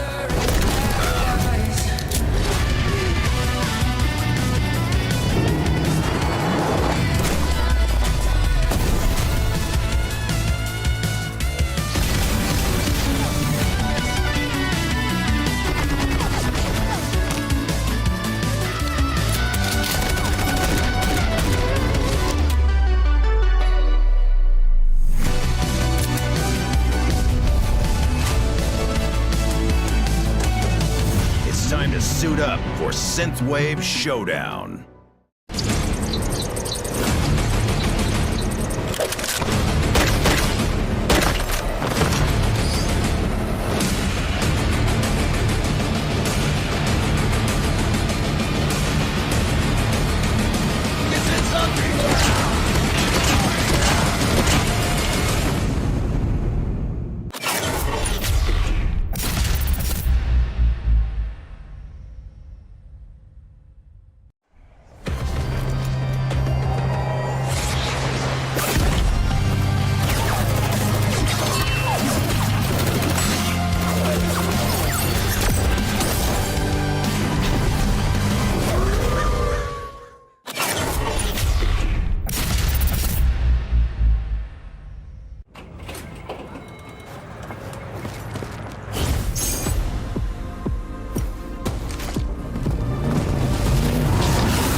Changing mag. Cover me.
Synthwave Showdown is coming.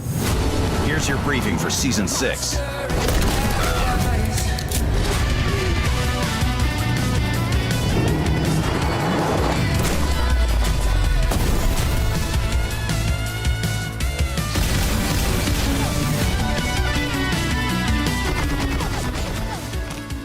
And we are down to the grand finals of the 1v1 duel for the Philippines here at the Community Gladiators 2024 Season 2. And we are about to determine who's going to take that championship title. It will be between Sky and Prim Andre, who is making a bit of a banger in terms of getting himself a nice storyline here. He did mention, Warden, that he himself has won at the lower bracket after being dropped down and has found its way to the grand finals to go up against Sky. I mean, the most notable run here for Set of Prima Andre is that he took that L up against AXG Nami on the round number 1, 2-0, and Prim was able to work himself all throughout the loser round 1 and round 2, all the way down to round 3 where he met Nami once more, coming off the defeat that Nami faced up against Sky. But this time around, Andre was able to win 2-0, and we got to see that earlier as well up against Master. It was also a 2-0, hence booking a ticket now directly here up against Sky on this grand finals, where clearly now for the side of Sky, he has been absolutely flawless all throughout the competition. Let's see if it's going to be remaining the same as we head straight now to soon enough the first map. Both players is just trying to ban Killhouse again is going to be the biggest question why they're trying to do that, right? I think it's going to be an equal field on that map, but again, when you have snipers on that map and when you got great read on the spawns, there's a high chance of you being spawn trapped, right? So I think that's where Prim and just kind of thinks about it in a little bit, just to try to read that one away and let him lose this important rounds. For Sky, just want to take down Pi. That area, I mean, it's pretty open, but there's a lot of rocks and as well as hideouts on that map. So just trying to get that one away and face your opponents here up front in this close map that we got here, Warden. Yeah, I kind of predicted as well that when Pine was added into the map pool here, and when I saw it officially added to the map pool, I was kind of like caught in the pinch already in regards to whether this map is actually going to get played, because this is actually, like, if I'm not mistaken, the biggest map out here compared to any other maps on the map pool, and it does have a lot of green here, Callie. I mean, it's a very forest-ish type of map. It is like somewhat like so different compared to like Doc, Stacks, and King. And by the way, that is going to be our maps for this very grand finals. Come again, guys, this is going to be a better 3, and we've seen this map pool already on the series number 1 between the TNC Master and ANP Sky. It was exactly the same sequence of Docs, Stacks, and King, and looking like it is going to be the same sequence here as well here for this grand finals. Yeah, Sky wants to play this one, right? I feel like he did his time just trying to study what kind of map is going to be favoring for on, and if it ain't broke, right, don't fix it. You can play Docs,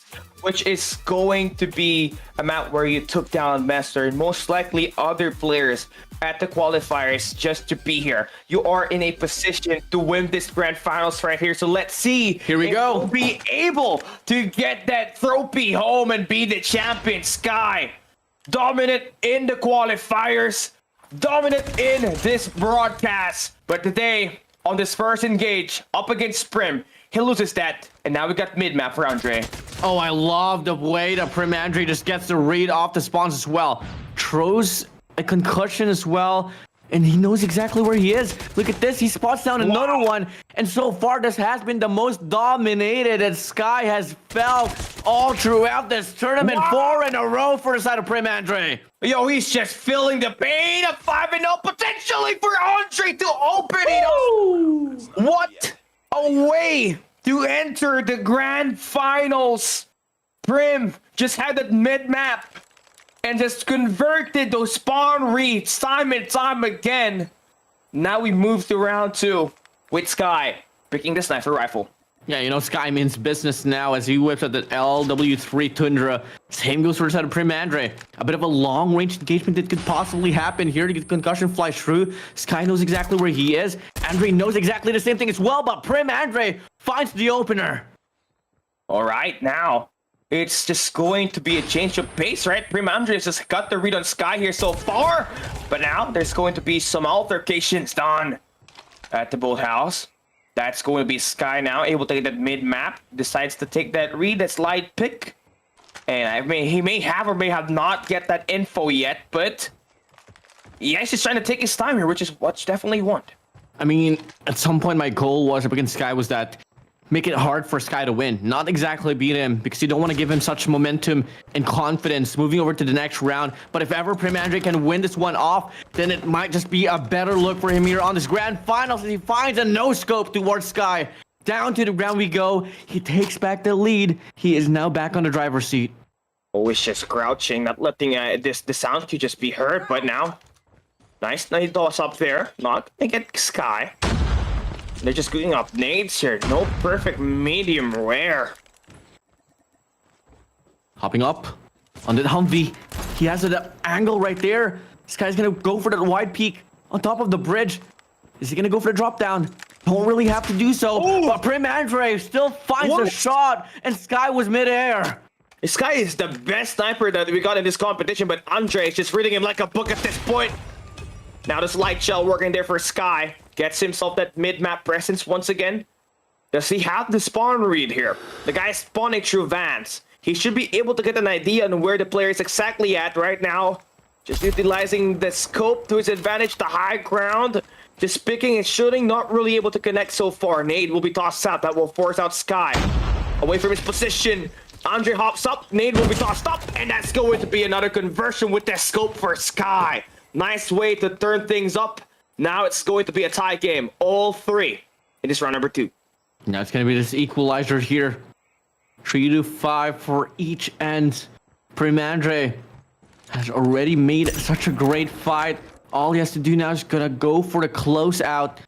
It's gonna be easier said than done. This is Sky's category here. This is Sky's territory. And he goes out in the open, and Sky's reaction is just so quick. Speed like thunder. Oh man. Just one more point to win this round and get the equalizer on this round. It's just making too much noise. That could just be heard by Prim. But again, he's got the upper advantage in terms of the scoping maneuver. Nice pick on that. Hit marks the first shot. Missing every other. But now, another chance at this on a tighter angle. But tied up now. Gonna tie it up. 45. Last and final shot to connect for each end. Sky, Prim Andre. Sky needs this one badly. Picking up the nade, throws it inside. Out in the open we go. Prim Andre gets tagged up. Sky's gonna be showing that aggressive tone. Prim Andre is gonna be on top. Find the perfect read, boy. And he gets it through, but Sky turns around, shut it down, and he scores a round back to his side. Yo, huge win there for him to win his gun roll pick, right? That's going to be Sky with that scope. Now we bring it back to the rifle. This is where we saw Andre dominate Sky on the round number 1 with the growl, 5.56. But this is going to be a different weapon right now. Seems like Andre's going to have himself another variety of weapon here. This time it's the AK-47. Usually going to be a Battle Royale weapon. That's going to not completely work on his hand. It's Prim Andre going to get himself the growl, 5.56. We had this conversation before where Sky is really not the player that you'd want to rely on those ARs and those SMGs because he really lacks the control. And as we get to see, Prim Andre is just not going to be having any problems at all. He finds 2 in a row. Finally, Sky takes 1 back, pulling it out now and looking like he is going to be able to find the perfect read as well. But the question is, can he find a connection to shut it down? But the concussion perfectly plays. Andre dabbing into the air, and it's gonna be Sky now finding that equalizer as well. Yeah, this is not the right weapon to use for Sky on this long-range engage. You want to be able to get up close just to get those damage done at a nice level where you're gonna be able to kill that player in just 3 shots, right? But the growl being the overall better weapon, but up close and personal, it's the AK-47 that has the upper hand, and Sky takes the lead, spraying it down once again. That's going to be information now for Andre. He closes that distance once again. Cannot be too sure in this. Using the tactical to get that stun going on. And Sky still having the high ground. And even despite of that, Andre gets the headshot. Ties it up. All 3 on this round number 3. We asked for an interesting grand final, Scally, and we are greeted by this. Hella intense. No room for errors for either Sky or Prim Andre. Oh, but look at this. Prim Andre is going to be walking out. Sky's gonna be holding this one down, just waiting for the aggression to kick in. Gonna slide out, but doesn't exactly know where Prim Andre is gonna be at now. Gonna be on the staircase, pre-fire there for out of Sky. He drops down, finds a few tags before he does so. And it's gonna be Prim Andre here on top and looking like Sky off the heady. Doesn't matter for him. He's now gonna be a kill away from securing another round on this map. Yo, Sky. I mean, no, he's our favorite here. He's maneuvered Andre on this round number 3. It doesn't even matter if you got the better weapon. Let me play the angles right. Time it perfectly. Sky now up 2-1 on the scoreboard. There's only needing 2 more rounds just to get this win. And another retail happens there, Warden. Another rifle round is where we're going to see this play end up. That's one thing I like about Sky is that if he lacks the mechanical capabilities for the AR, he just knows how to play these angles so perfectly. And now it's just him finding this first kill, looking like he wants to find a chain, gonna be losing the first few shots, and he pulls back, and that's something I like about Sky. He knows where to choose his gunfights. Yo, Sky, up close. This is definitely the under the AK-47's range. It definitely deals a lot of damage in there, but Prim now goes in for the wraparound, finds the flank. Sky now playing high ground, does not spot him yet. We're playing a game called Cat and Mouse, and Sky is able to get away with it right now, being cheeky. But now he's gonna get attacked there by Prim coming through. Stair slides into that. Now get that mid-map presence. Spawn read now going to be alterated. Does he convert? Nope. Now comes the second engage, and he's gonna win. Yeah, you can tell that Prim Andre is mad here. He wants to take a round back and find his equalizer, and he is able to control the map here so far. I mean, it's just gonna be Sky here stuck on the corner and looking like he is still gonna be able to win the gunfight now. 2-2. It's now gonna be Sky's turn here to take a hold up on top, but the nade flies in. Close call, but still able to survive and dodge that nade. Okay, now for Sky again, high ground is very much important for him. But Prim, he really knows how to play these tight angles, but playing it better here is Sky. Just letting Prim Andre to contest right through the both houses that we got here on Docks. And yeah, he's paid the price for it for the past 2 rounds with the rifle.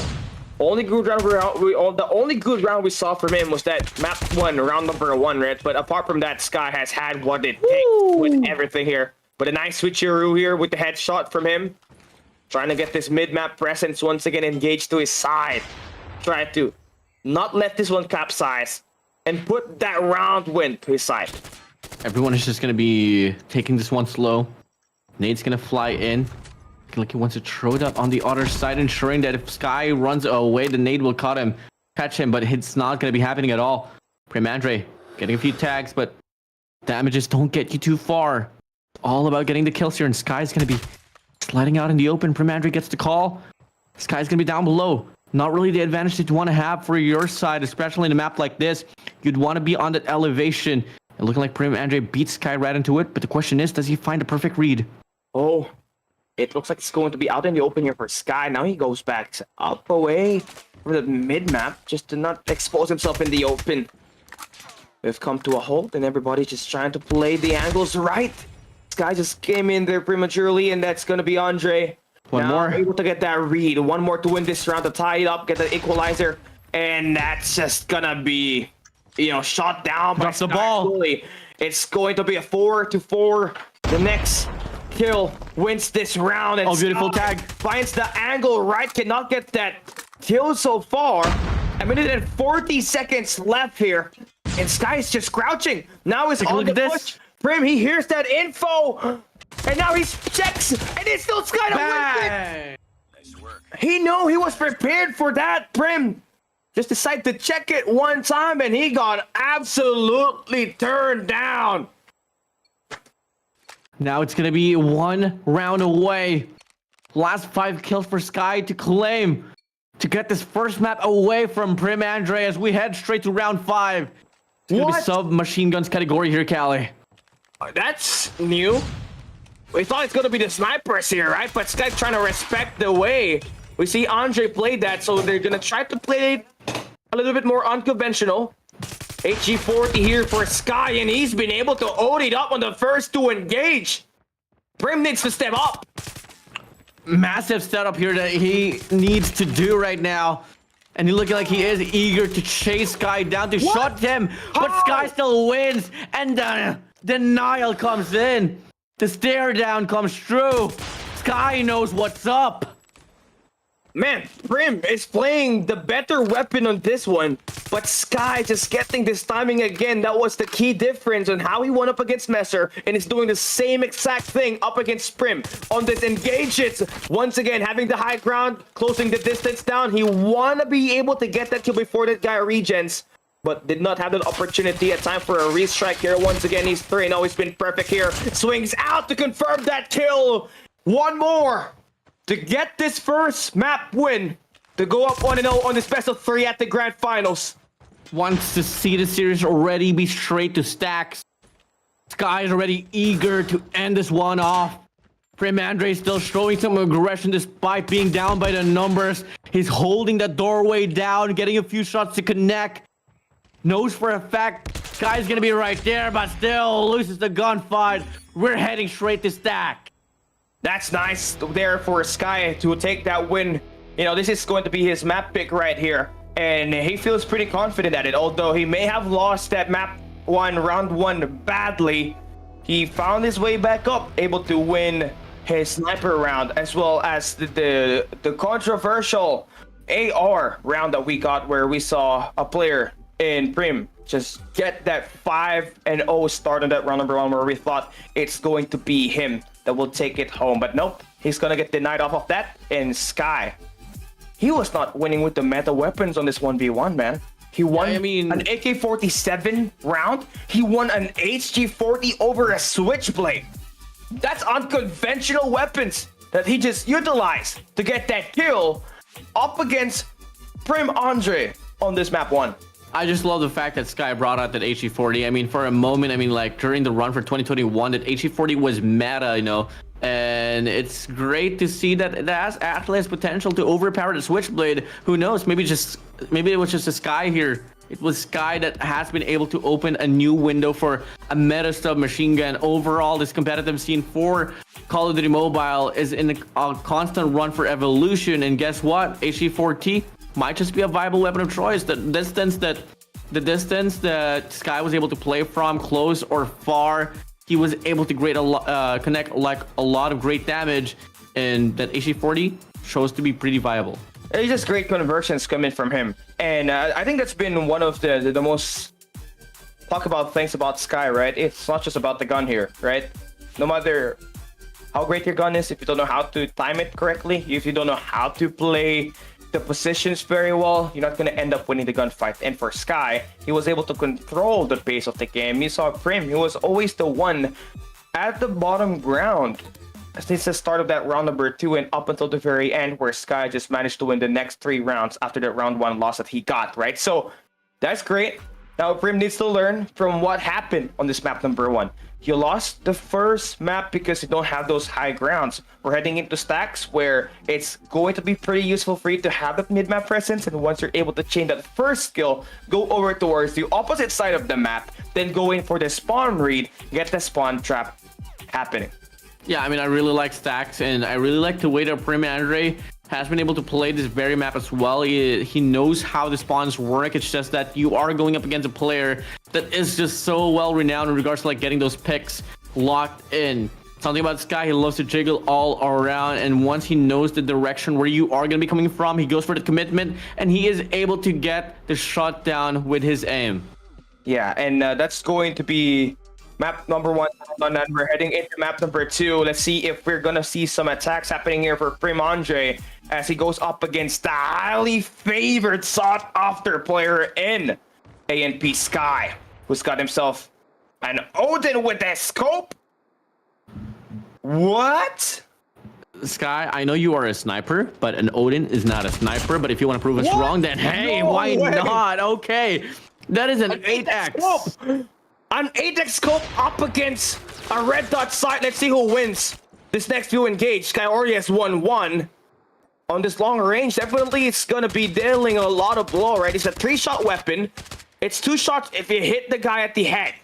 And so far, seems like Sky, you know, he's at a disadvantage here up close where the red dots reign supreme, but no, never mind. He just deletes that idea and wins that gunfight. He is treating this Odin like a DMR, Callie, and it's working out quite well. Had a bit of a doubt when I saw it from the start, but hey, Sky Pushing up now pretty aggressively with an 8x. Not gonna be the distance you want to play from. And finally, Prim Andre scores a point. I understand the Odin from Prim to have a red dot sight, right? But an 8x to start this is simply mind-boggling for me. Maybe he wants to get some content on this one, right? But only one thing to find out is Prim now looks to try to attack. We got full range for Sky here. He's gonna have clear view on this player on the long range distance, but Prim now able to close the distance down to finally get himself that second round kill. The first round second kill for him. So this will equalize everything. That's gonna be Prim Andre here on this heady. Gonna be a hard shot here for Sky to connect from, and now Prim Andre decides to close it out, but Sky still wins that one off this Odin with an 8x. That is very impressive here for the side of Sky. And now, only going to be 2 kills away, making 1 kill away as he finds a chain as well to get his 4th kill here. One last shot to win this first round. All right, Sky. I mean, he's just going to dominate this head glitches here. I think that's the idea. He's got an Odin, so let's just utilize an 8x scope so that we can use it as a packet sniper. And it's truly transcended this play style here. Primo really respecting the range of Sky, not moving aggressively there this time, waiting for a sound cue to happen, but that's not gonna completely cut it. Sky's weapon is going to be more of a long range type, so he's just utilizing the left side of the map, the farthest left side, just to get himself more view on this. But Prim gonna be able to sneak his way through, get that kill. Needs 2 more to win this round. Yeah, I like the way that Prim Andre is gonna be playing this one. He is playing pretty aggressively, just wrapping around the outskirts of that mid-map, but Sky spots him now. He is able to find one bullet to connect, but he needs to get more. One shot away from getting taken away, and that L card gets whipped out by Sky, and the first round is gonna go to his way. Snickers just lay stopping just too fast there for him to get that round. Now we're gonna be switching the weapons here. Now this time it's gonna be the SMG, and the last time we saw an SMG happen, man, Sky was able to own it up with the HG40 up against Prim. So curious to see what kind of weapon we're going to be bringing into this. Seems like Sky would prefer to use the default Switchblade X9. Is going to be part of the meta here this season. So gotta respect that range of that, and the fast time to kill just clearly favors Sky in that altercation. Keep in mind, this is only a best of 3.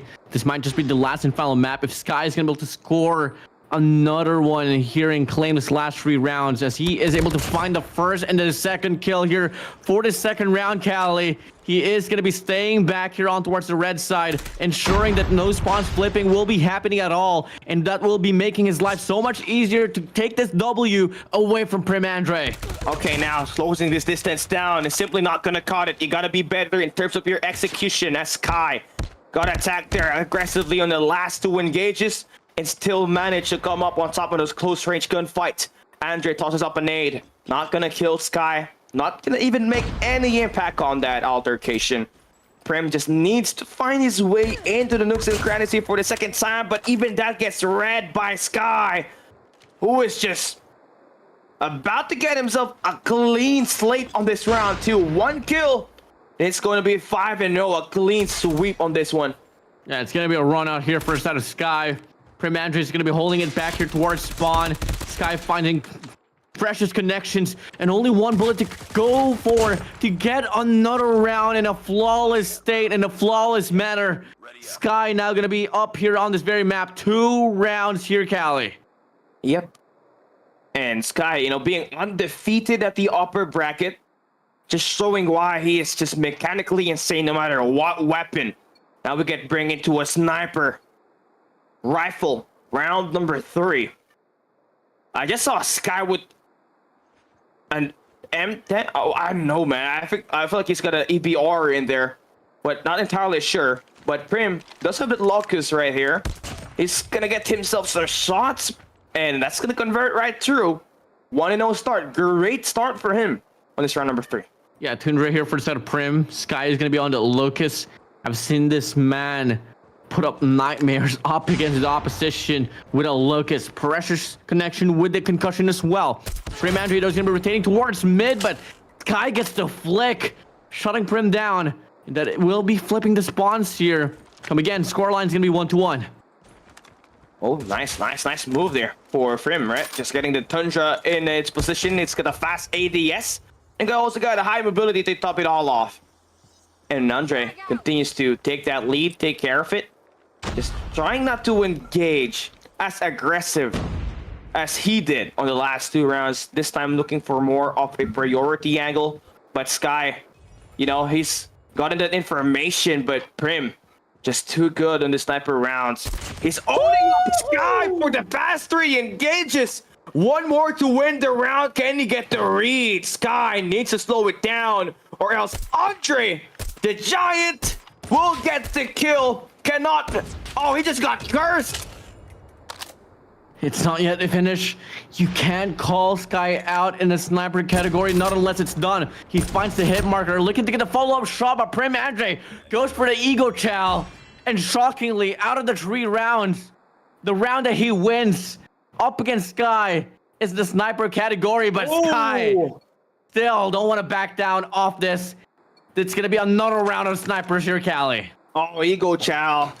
And this is going to favor Prim again. If he feels confident that he can win the sniper rifle rounds, it's more than enough for him to tie it up, get that equalizer on the scoreboard. But Sky cannot make the same mistake twice. A guy is regarded as one of the best snipers in the community, along there with Cisco, as well as Droplet. You should be able to find your way outside of this loss that you got on that last round. And Sky just keeping it different here. Just trying to get the attack on the bottom angle here. And Andre just trying to hold down top. Get that high ground in position for him to be able to spot down that player. But both players now back to exchange hands. And Sky takes the blow on this round number 4. Even with the body shot in there. Nice start. Let's see if he can keep it up. Yeah, you take that 1 round off the sniper from me. I want to prove myself that I am the better sniper, as Sky would say. He's mad, he's hungry. The bear is knocking on the door. And Prim Andre here has to find a means to stop it down, but he finds the respondent as well. Now it's going to be 1 for 1. The nade flies through into the direction of Sky, but it's not going to be able to find the connection, but the concussion will. And they know exactly where each other is at. All right, now Sky just now about to exchange here on this close range. I mean, the Tundra has a faster ADS, but Sky with the blank scope now will maintain that lead. Tosses up a nade. Did overlock the neck.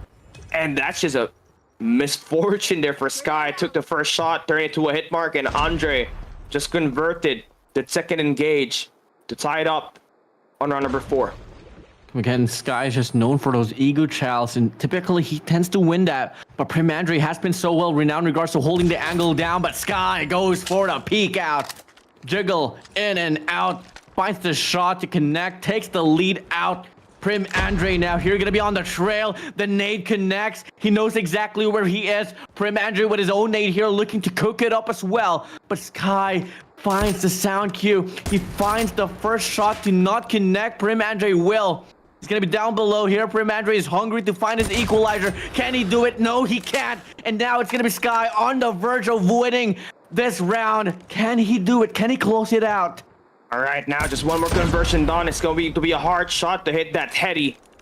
But Sky has gotten himself a full steam.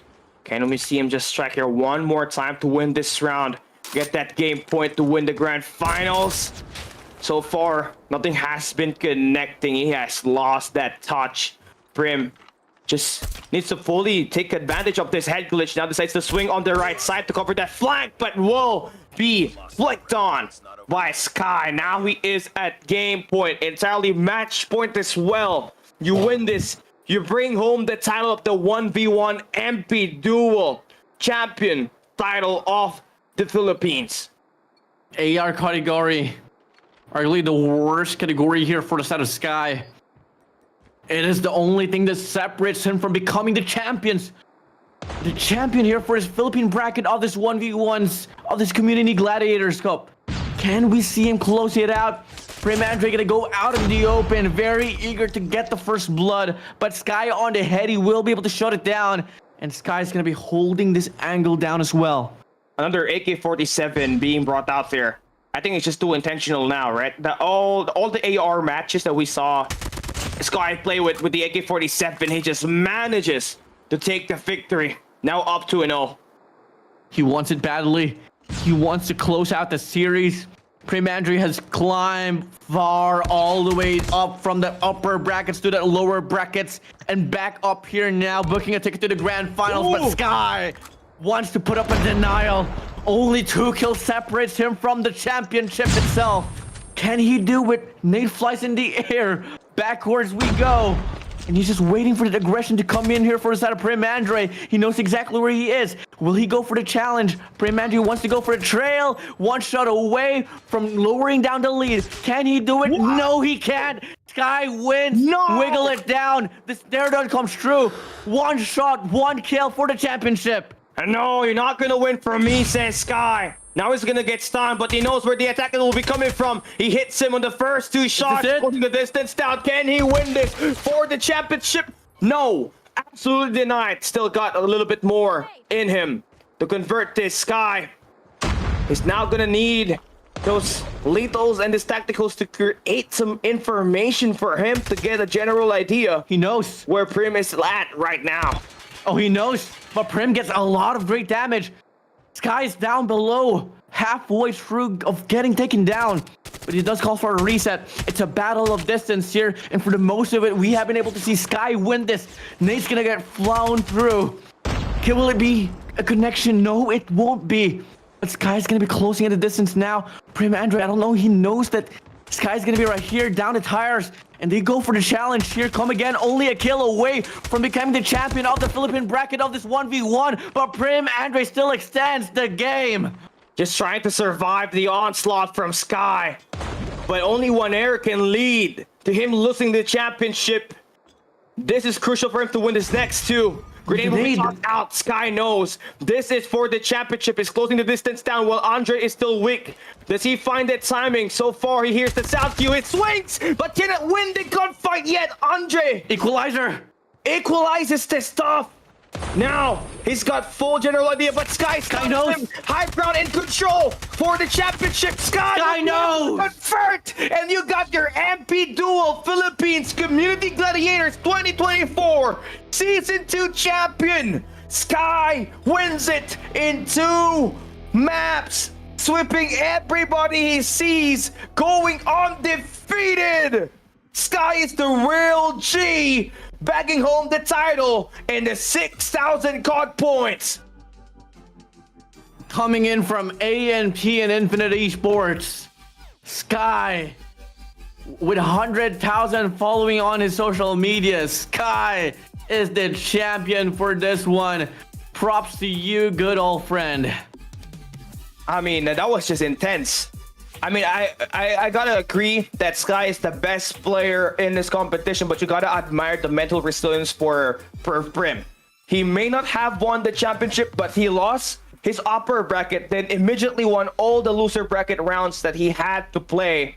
And just to be here, he has already proven that he's got what it takes, man. For sure, he did drop some rounds in between the maps, but in regards to like a serious win here, Cali, he hasn't dropped anything at all. I mean, for a moment or so in the qualifiers, he did drop one series, but that was during the qualifiers when he was brought already into the seeded brackets. He didn't have a problem at all, and that's exactly how you want to be in regards to a tournament like this of this Community Gladiators Tournament, Cali. The most important part about this, I think, what I will forever remember in this Community Gladiators 1v1 MP is Sky winning with the AK-47 on all his engages, Warden. Yeah, definitely, Cali. Now, we have wrapped up already the Philippine bracket here for this 1v1 tournament. Up next is going to be the MYSG. We got Rizin, we got QS Blank, and we got Yeshu just waiting for us after this break. So, guys, this is Community Gladiators Tournament. We will be right back.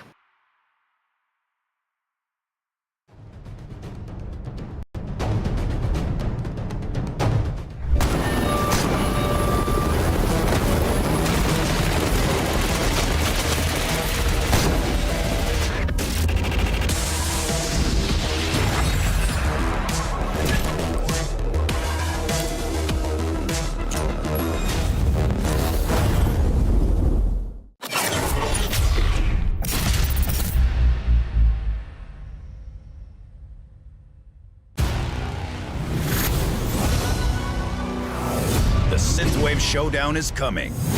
Here's your briefing for Season 6.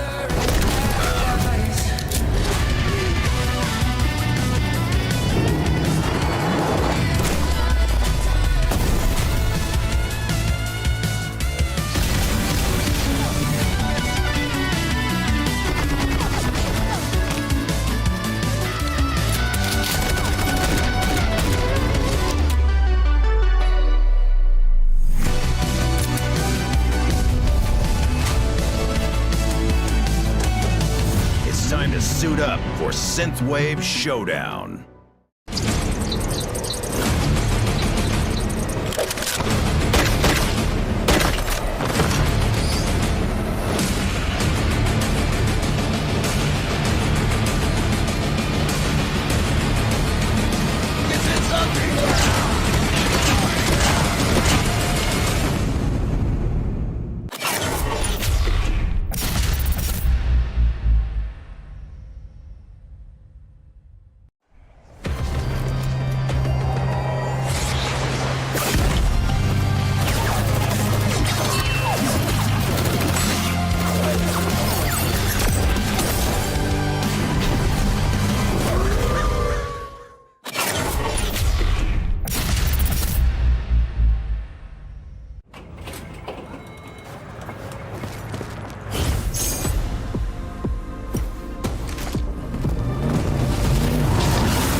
Changing mag. Cover me.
The Synthwave Showdown is coming. Here's your briefing for Season 6.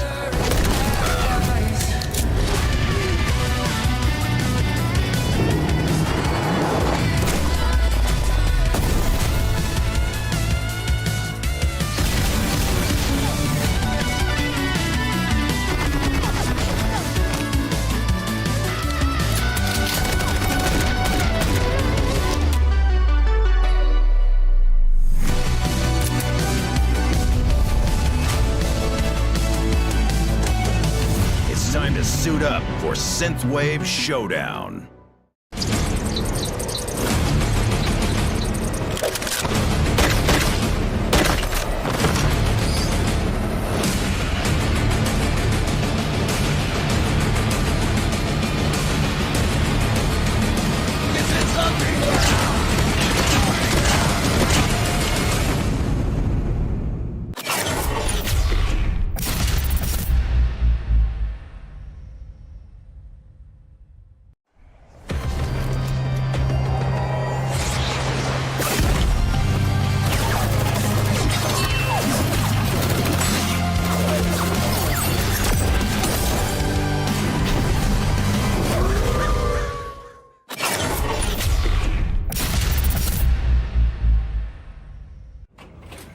Ladies and gentlemen, we are back to bring you more action in Community Gladiators 2024 Season 2. We just saw the Philippines 1v1 MP duel end with ANP Sky taking the championship and backing home the 6,000 COD points and the title as the champion. Now we are on our way to crown our MYSG champion for the 1v1 MP duel. We started with your boy Rizin as well as QS Blank. But before we even talk about that, let's talk about our tournament format. We just saw our first 2 days of action end up with a bang in our solo battle royale and our squad battle royale. Today we are on our 1v1 MP duel, and tomorrow, Warden, we got the 5v5 MP search and destroy. Yeah, there's going to be a lot of heavy talents involved here for the 5v5. E8 and Nados is going to be part of that mixture as well. And if you guys know, if you guys have been following as well, if you guys are friends from the people of E8 and Nados, you guys know what they are brewing up as well in their, future run for the tournaments. Moving over now to the prize pool, Cali, we've already tackled the first half for the 1v1's prize pool. And at the same time, all across the Battle Royale prize pool, we're now moving over to the MYSG as we just recently wrapped off the Philippine bracket for this 1v1s. We've already given away 10,000 COD points already on our 1v1 MP duel. We got 10,000 more left on the line as we head over to our tournament format 1v1 MP duel. Our round win limit will be 7 with 300 seconds as our time limit for every round itself. We saw the map pool from RPH region banning out Pine as well as Kill House on all the maps that they played there. Now, I feel like it's going to be the same exact thing here, but I hope not. There's a possibility that one brings that Kill House. But before we even talk about that, right, let's talk about our bracket in this Community Gladiators 1v1 MP duel for the MYSG region. We got Rizin going up against QS Blank at the upper bracket semifinals. Loser goes down at the loser round number 3 to go up against Yeshu. But if you win this, you advance to the grand finals where you have a chance to take a break and try to reset that mentality to win you that 6,000 COD points as the champion this tournament.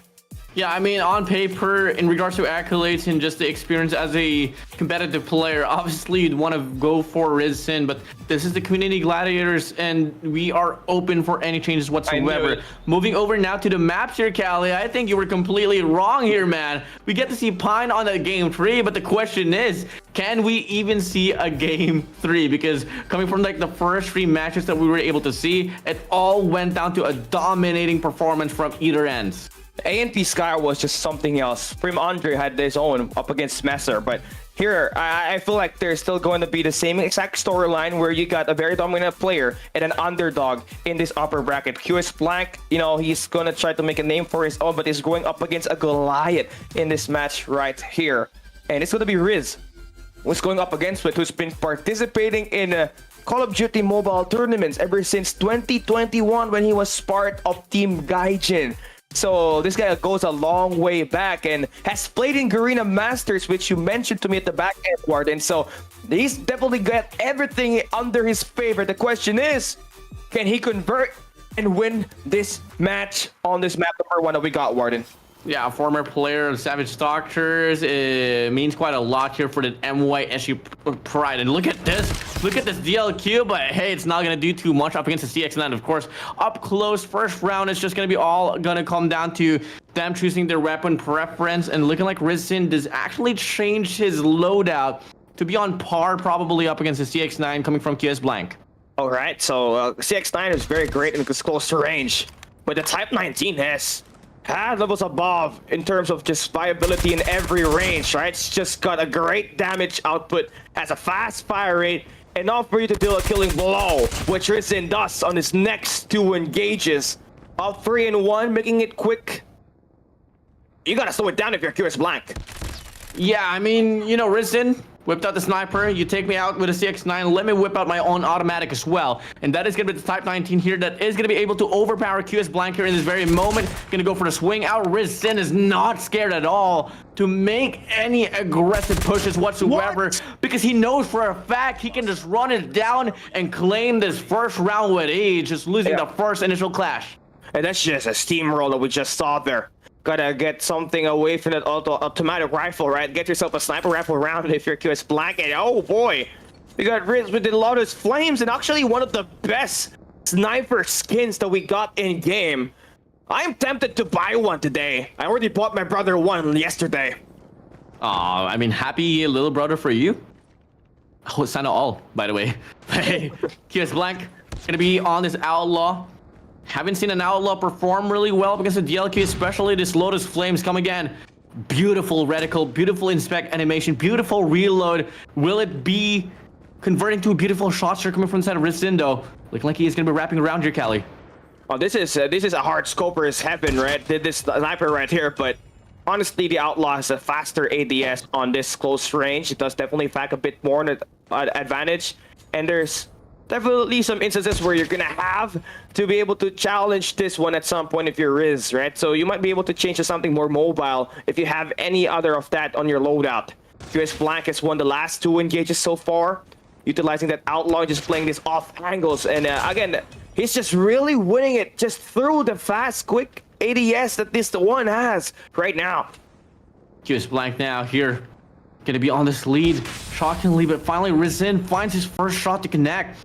Looking like the DLQ wasn't really the answer. More about this Lucas Electra, and then he finds a double now. Only a kill away to finding that equalizer. And this is something that QS Blank don't want to happen. And he finally puts a stop in regards to the momentum shift.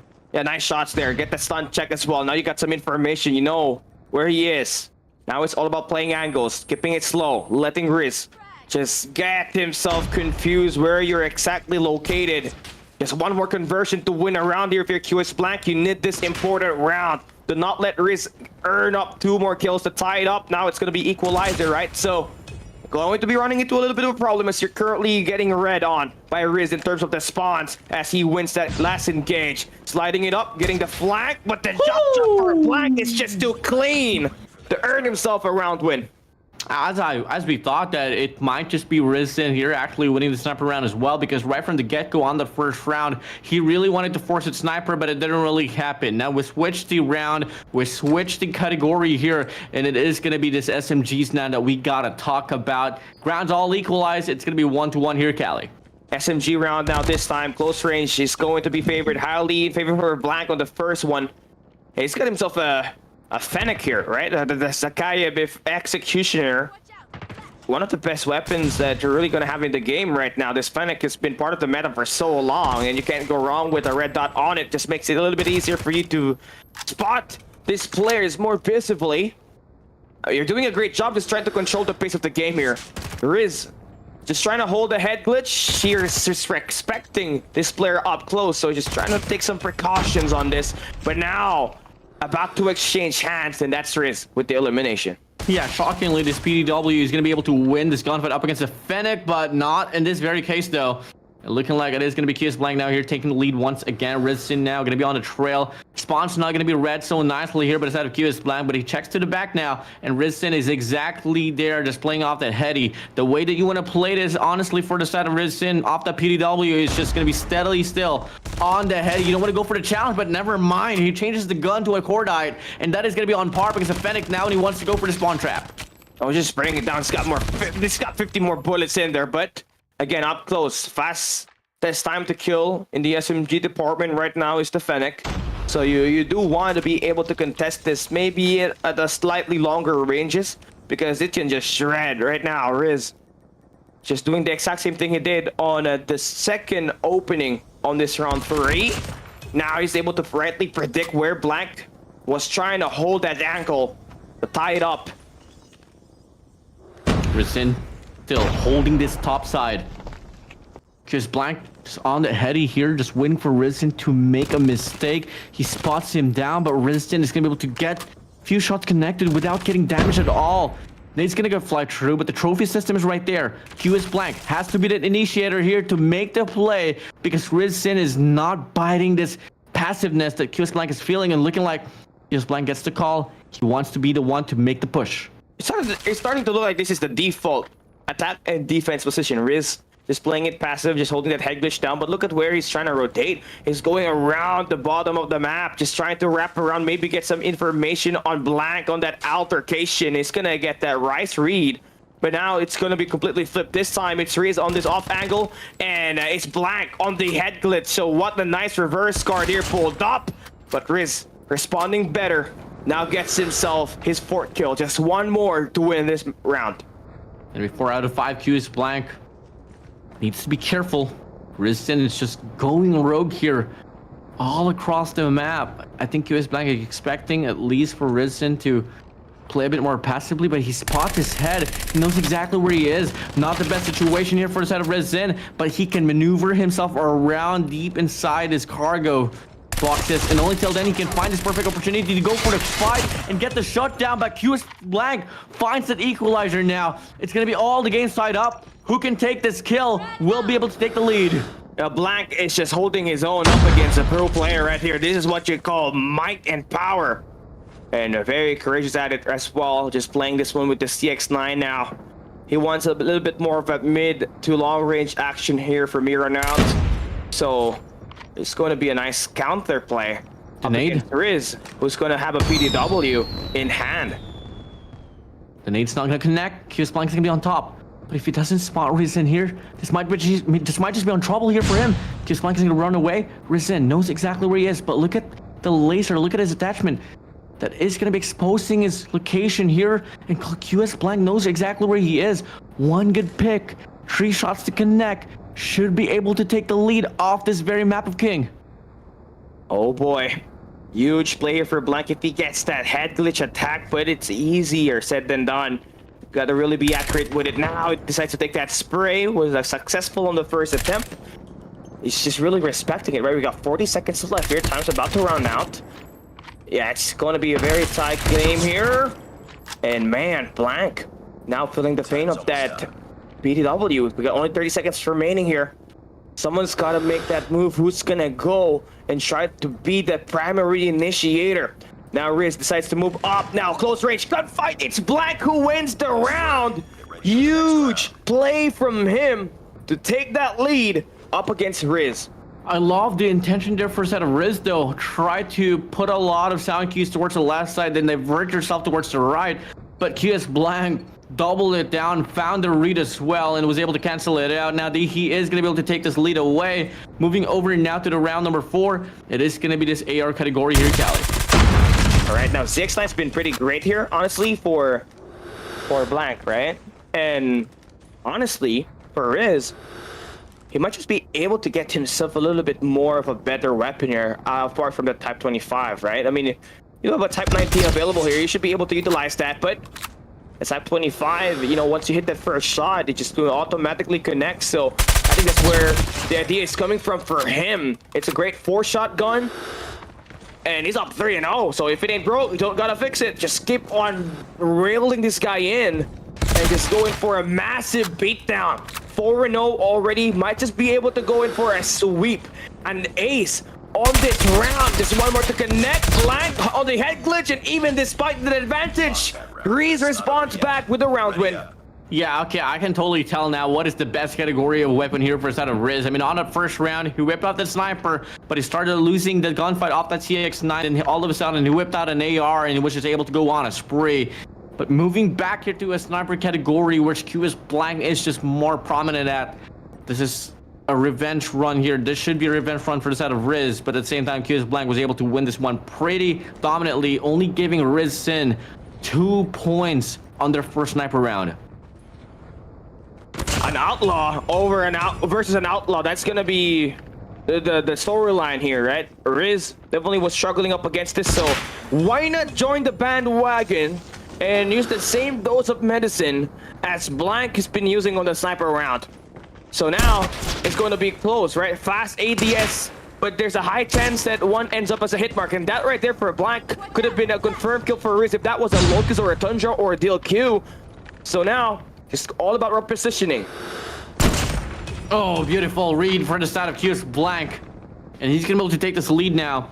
Looking like he is gonna be able to control the spawns as well. Knows exactly where Riz is at. Holding this one down. Just gonna be across each other. Only the staircase separating them. But QS Blank goes out in the open. Slides out, get the shot. And it's gonna be a double point lead now here for the side of QS Blank. And looking like he's not gonna be stopping his tempo at all. He doesn't want to slow down. He wants to go to head here up against Rizin. He's gonna be down below, gonna get a hit marker as well. Rizin, can he find a connection with a DLQ? Yes, he will.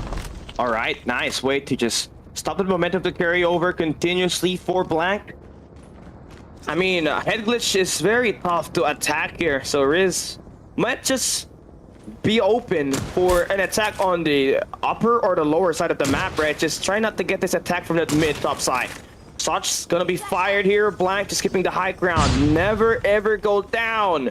Well, he just drops down, so now it's gonna be an equal battle here. Riz trying to get the nice reposition, but Blank still owns it. Up, looking like the better sniper in this duel. Loving the fact that they're playing this game here like as if it is the last and final map to decide it all off with. Rizin finds a shot onto QS Blank. Needs to score 2 in a row without dropping any of his lives here, as QS Blank again is on that point where he only needs to claim 1 more kill to win this round and force the map to match point advantage. It kind of does look like that this is already a map number 3, judging by the pacing as well as the amount of breathing that this team is just trying to do, just to get a better angle on each other's faces. But just 1 more kill if you're Blank to get yourself that game point on this map number 1, and just holding the high ground is essentially the thing that's been giving you this victory. So just gotta stick with it at the moment. And Riz is trying to really respect that, right? So he's trying to open up some angle that he might just be able to use to equalize the kill on this round and force a decider. You know, it's all gonna come down to just Rizin here finding 2 shots in a row, but QS Blank finds the ghost peak to connect with, and he's gonna be able to take this lead now here for this very map. 3-2 we go, and we go straight to rifles. We might just be able to see around number 7 here, Callie. Yo, the Goliath in this story is just being owned by QS Blank. Now we are gonna be heading into a rifle round with Riz with the LK-24. Nice opening. Now it's gonna be able to filter out the spawn. It's still going to be on the left side of the map. Blank loves to play around the head glitcher this time if he does have the loss on the first opening. So now it's just gonna be reversed. He decides to hop up. Now Riz knows that he's able to really damage that player up, but cannot convert the KN-44. Able to connect there for Blank to tie it up. QS Blank finds a concussion to connect. Rizin is gonna be right there, but not really the best angle to hold on to. And Rizin now, we've seen him in this situation before where he extends quite extensively onto enemy lines, and he just finds a chain over and over again, and it's pretty eminent that this is happening here. 4-5, 4-1, 1 kill away to force around number 7. QS Blank spots him from afar, but won't be able to get the shot down. Rizin goes for the challenge, but he's gonna go down, finally putting a stop to the momentum, but it's still gonna be so far away for QS Blank to take this one through. A nice angle you have here at the moment, Blank. Just gotta keep that one concealed. Riz may have had the early read on this. He hears him, he shots him. Now he's able to really get the great damage. But again, you're kind of open here if you are Riz, because you got that laser being seen across the board. But if you got the aim to back you up, man, I'll take it. But Blank, again, having that early info because of the laser, just giving him enough confidence that he can take the challenge head on. Now, for QS Blank, an opportunity to tie it up. Riz decides to take a pick of that angle, and he's gonna lose that gunfight. Blank with the huge elimination. Now he has got control over the spawns. Just one more kill to win this, but Riz forces a decider round at map 1 as he finds the flank, quickly spawning, heading into the staircase and just going in for the beatdown. Now we got round 7. That's Such a big mistake there. Big mistake for the side of QS Blank. I mean, he could have had that very round, but stood in the middle, looking from left or right where Risen is gonna go, but it's not gonna matter anymore. We head straight to our first round, number 7 here, Cali, and it's gonna be the sniper battle. But Risen is on the vengeance run. He wants to prove himself that he can put up a fight on the snipers as he kicked things off 2 in a row. Right where you think that Riz is gonna have the underperformance with that scope, he absolutely starts the opening with an aggressive attack. 3 Ps for him, controls the spawn and the potential to go for a 5-0 to end map 1. Can he go for the elimination to go up for an ace? A dominant end to this map number 1. Riz responds back with a win, losing the first 2 sniper rounds, and at the decider he stepped things up to get that win. Goes up 1-0 at the upper bracket semifinals and is 1 map away from advancing to the next stage. You gotta talk about how Rizin had to win 2 rounds in a row for him to take this map away from QS Blank, and he made it surely happen right there. I mean, I'm just liking the fact that QS Blank is actually putting up a fight greater than what I totally expected. He could have actually sealed the deal already before we move over to the last and final round on that AR category. It was just that he stayed out in the middle too much there, Cali. If only he stood away, defined himself towards one side, and he could have made a call as well where Risen is going to be coming from, and it would have been so much easier for him to take the win. Yeah, I agreed, right? Again, the Eagle Chow. I mean, for QS Blank, he won the last 2 snipers, right? So he really felt confident to pick that weapon selection. And it just has to be the it factor, the do or die factor that just really activated there for Riz. He was underperforming in the first 2 sniper. Then once he found the opening pick with that outlaw on that round number 7, he immediately chained that into spawn trap, trapping back and forth on the map like he is gonna have his time running out. It just paved the way for him to really pressure QS Blank to drop that map. Right now we're heading into our map number 2 where you got an opportunity to equalize and force a decider round if you're Blank, but if you're Riz, just only 1 more map to win this thing and advance to the finals.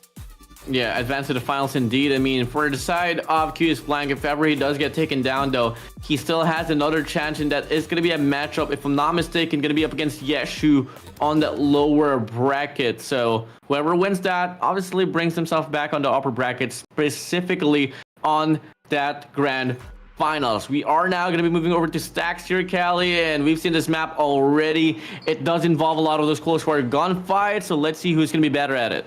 It's pretty similar to our map number 1 earlier, just kind of out in the open and a lot more light, so you're gonna be pretty much visible, literally, if you have a very dark skin. But now for Riz, he's going to have himself the bottom control of the map, while Blank just casually fades that round. Man, that's just unforgivable. You had the high ground, you were able to fold the first shot, but just couldn't really convert the next few bullets, and Riz continuing where he left off on that map number 1, responds with a quick 2 points on this round number 1.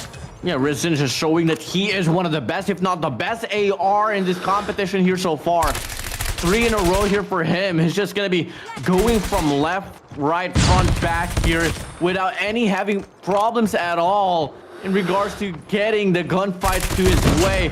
QS Blank final putting a stop to his momentum, but took him 5 casualties to do so. Now it's going to be Blank just fumbling this map number 2, round number 1, right? I mean, we thought that he's going to be able to change something up with that assault rifle, but definitely not that case. So at least he's going to be able to have an opportunity to pick the sniper role here this time in round number 2 after losing that map round number 1. So now this time he's going to have an opportunity to equalize it, this time with that scope. I mean, Riz is going to be on that Tundra as well. up against a Locust. Looking like it is going to be a battle between the fast ADS here, Cali, and Rizin is still pretty continuous with putting up a mess here. A messy run for the side of QS Blank, but hey, we do get to see a stop here. Let's see if he can turn it up here for his side. All right, now, I should take a look at this fight for Blank, right? He's just hitting the shots blank, not really getting any shots connecting on that fight. Riz now going up 3 kills, make that 4 quick eliminations. He's got the read on the spawns, but cannot convert and flick on Blank, who finds that reset with the Tundra. Should be able to just hard scope his way into this angle, but Riz gets the hit mark. He's feeling confident. He's gonna push up. He's got the head glitch to start this one off, but even better response for Blank. Nice shots. Now you get the read response once again, but Riz just quick on winning round number 2. Yeah, 2 in a row for the rounds. A pretty flawless late right there as well. I mean, if you take a look at it in overall manner, but look at this. They force another round of sniper rifle here, Cali, and Q is Blank.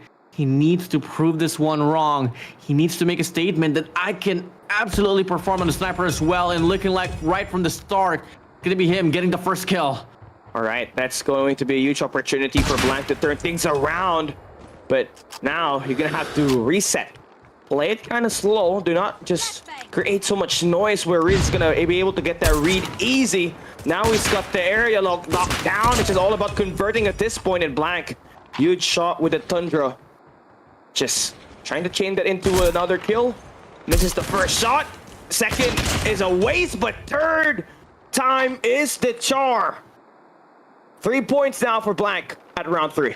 Yeah, allow the world to force a sniper, and QS Blank is on the run to try to take this one away. After all, he's down by 2 rounds here on this map of stacks.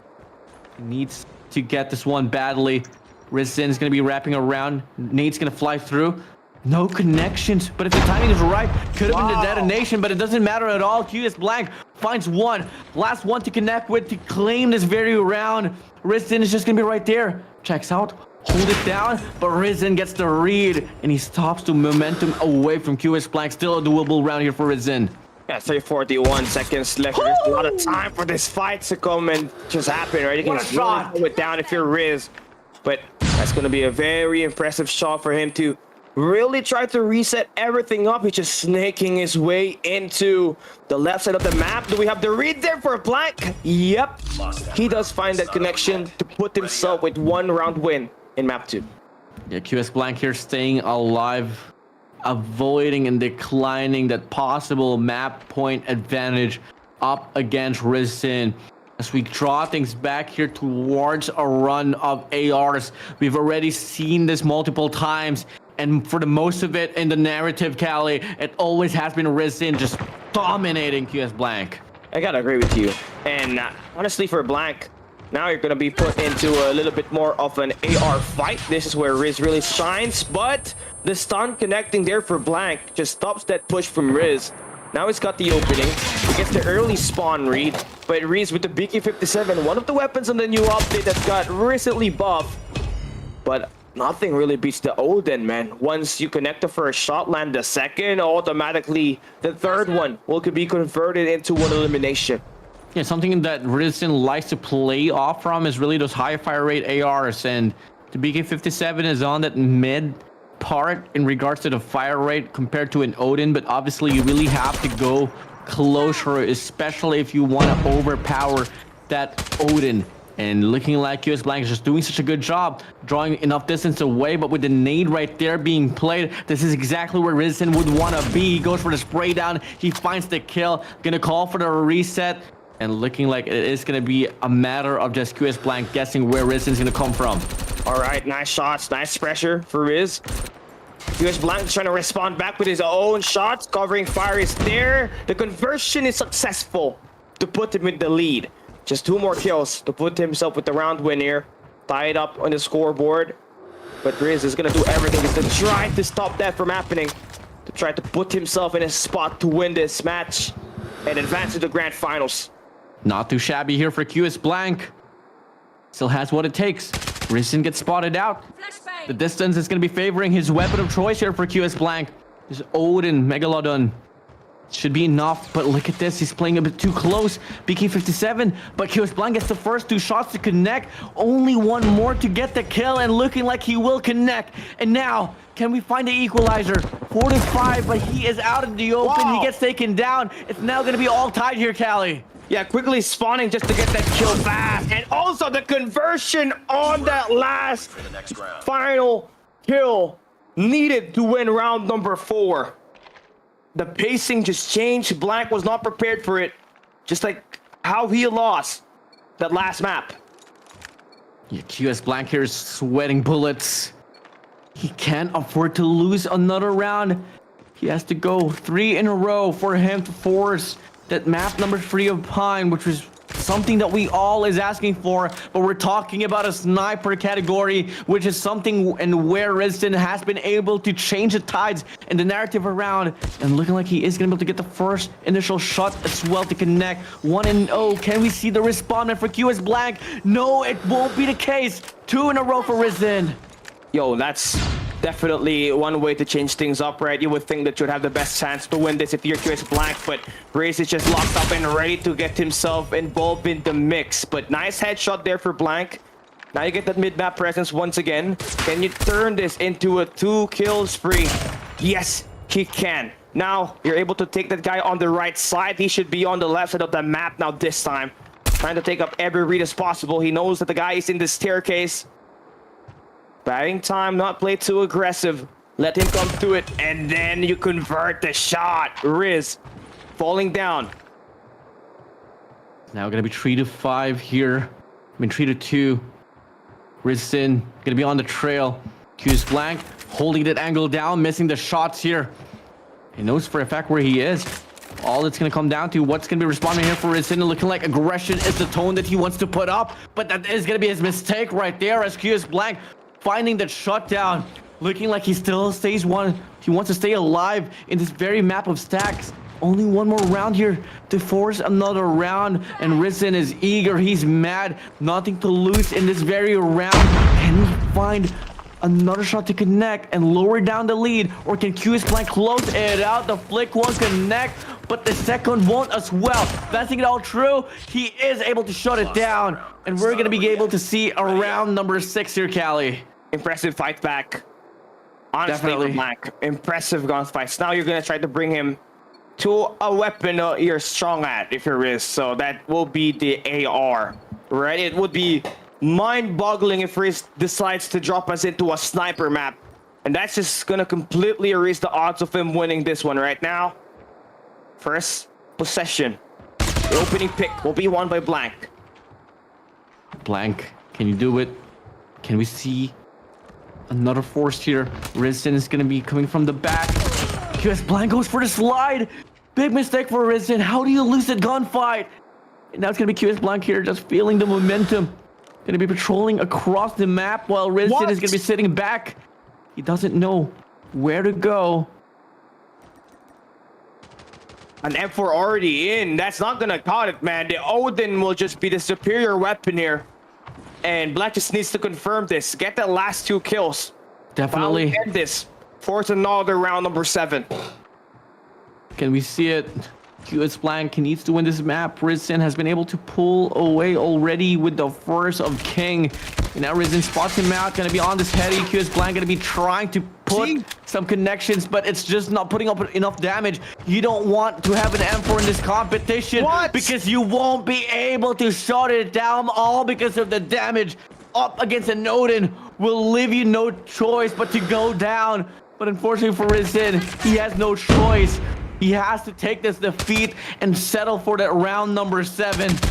Yo, man, this guy's really trolling here. You saw that M4. 38 bullets in, he only dealt 75 HP. That's not gonna be enough, right, to get some eliminations here. Blank, just nice job utilizing the Odin here. The weapon pick is much better for him, and that's just really helping him win this round. Now he sees Riz, but that Riz is just going to just attack from the bottom side of the map. Now he's going to get some shot connecting. This is the spawn trap that he was able to do up against Blank. when they played at map number 1. So we see it. Potential upside for him to maybe just get this next kill. Could be. Or another decider kill on this round number 5. No! The denial comes in. QS Blank finds the last and final kill. And we're seeing another round number 7, baby. Let's go. Rifle round this time. Riz needs to find another better weapon outside of that ASM-10 to counter this Odin that Blank has in his lineup. And I'm just lost for words, right? Riz had the Type 19 earlier. Why is he opting for an ASM-10 and M4 in a Type 25 in this 1v1 MP duel where everything matters? Now the opening pick gonna be won by Riz. Nice way for him to attack and just play his playstyle, the spawn trap specialty that he's got. Blank holding his own, delaying the possession. That's gonna allow him to stay alive and tie up the kill department. I mean, the ASM-10 and the Odin has some sense of similarities in regards to like the fire rate and all, but the damage is just so well for the Odin, especially if you get the first few shots to connect. But the problem it struggles with really is the ammunition. The ASM-10 has it so much better, especially for those spray downs. And Rizin is going to be able to prove that statement quite right. He goes for the spawn trap. He goes 3 in a row. One last shot here to advance to the grand finals, Cali. I mean, Riz, one more kill to advance to the grand finals. And he's not going to convert that yet. Blank staying alive. You need 3 kills to win this map and force map number 3 in this best of 3 action. Riz now trying to play it safe. Blank just trying to wait in this mid map. He knows that the attack will be coming from the top side of the map, and now he's gonna be able to get that information. Oh no, run away. Rizin chasing, gonna go for the hunt. Here's Blank, not really in the best situation here. Rizin is gonna be on this head. He's gonna go for the slide, gonna go for the challenge, but QS Blank stays alive. 2 more to go to get this map. He can't afford to put up any mistakes. Gonna go for the challenge. He finds another one. All gonna come down to this last and final kill. Can we see it? No, it won't be the case. Rizin sends QS Blank down the bottom brackets. A nice gunfight that we just saw for Riz there. Had to go down to 2 round number 7s on each map just to win this. Blank held up on his own. He may have taken this loss at the semifinals, but he's going to be able to have a second chance to face Rizin later on as he gets dropped down at the loser round number 3.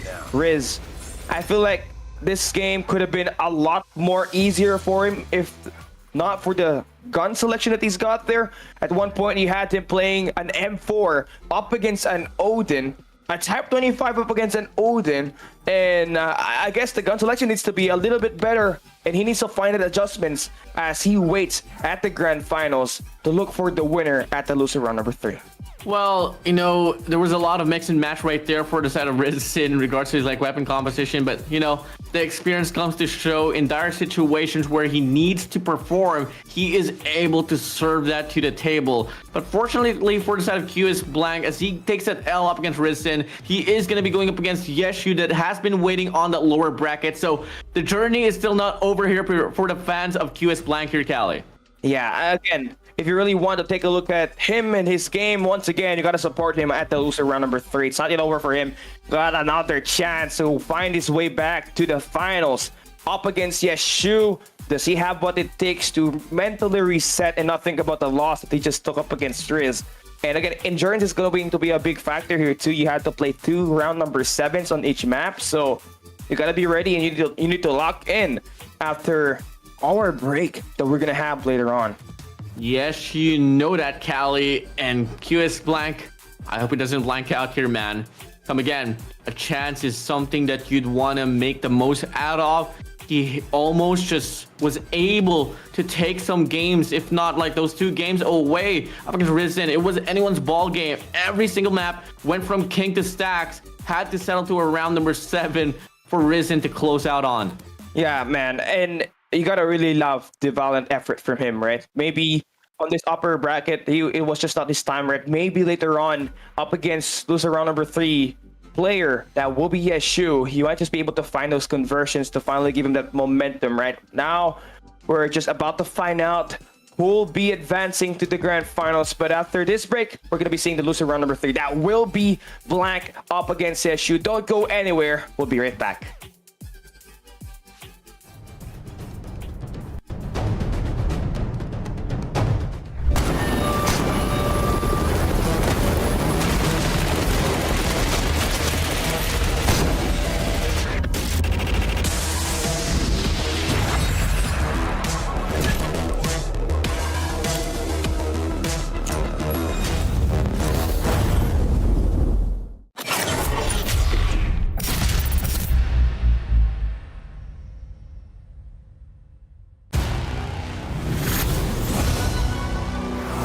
The Synthwave Showdown is coming.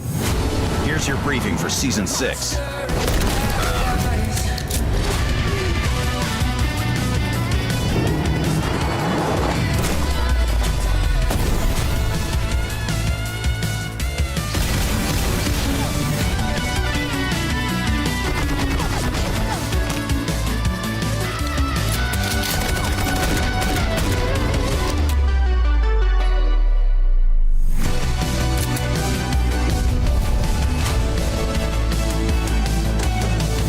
Time to suit up for Synthwave Showdown.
Changing mag. Cover me.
The Synthwave Showdown is coming.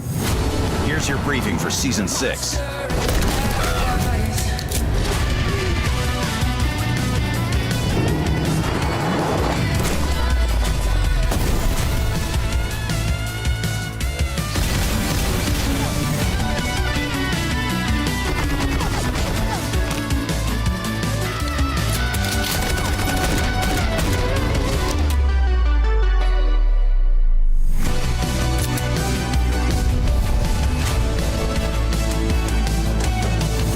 Time to suit up for Synthwave Showdown.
Changing mag. Cover me.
The Synthwave Showdown is coming.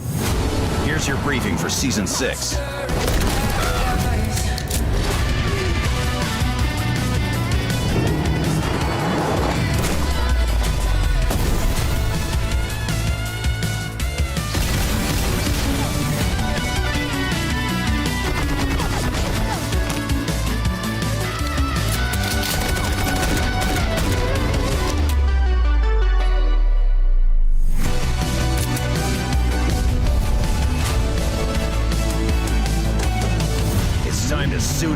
Synthwave Showdown.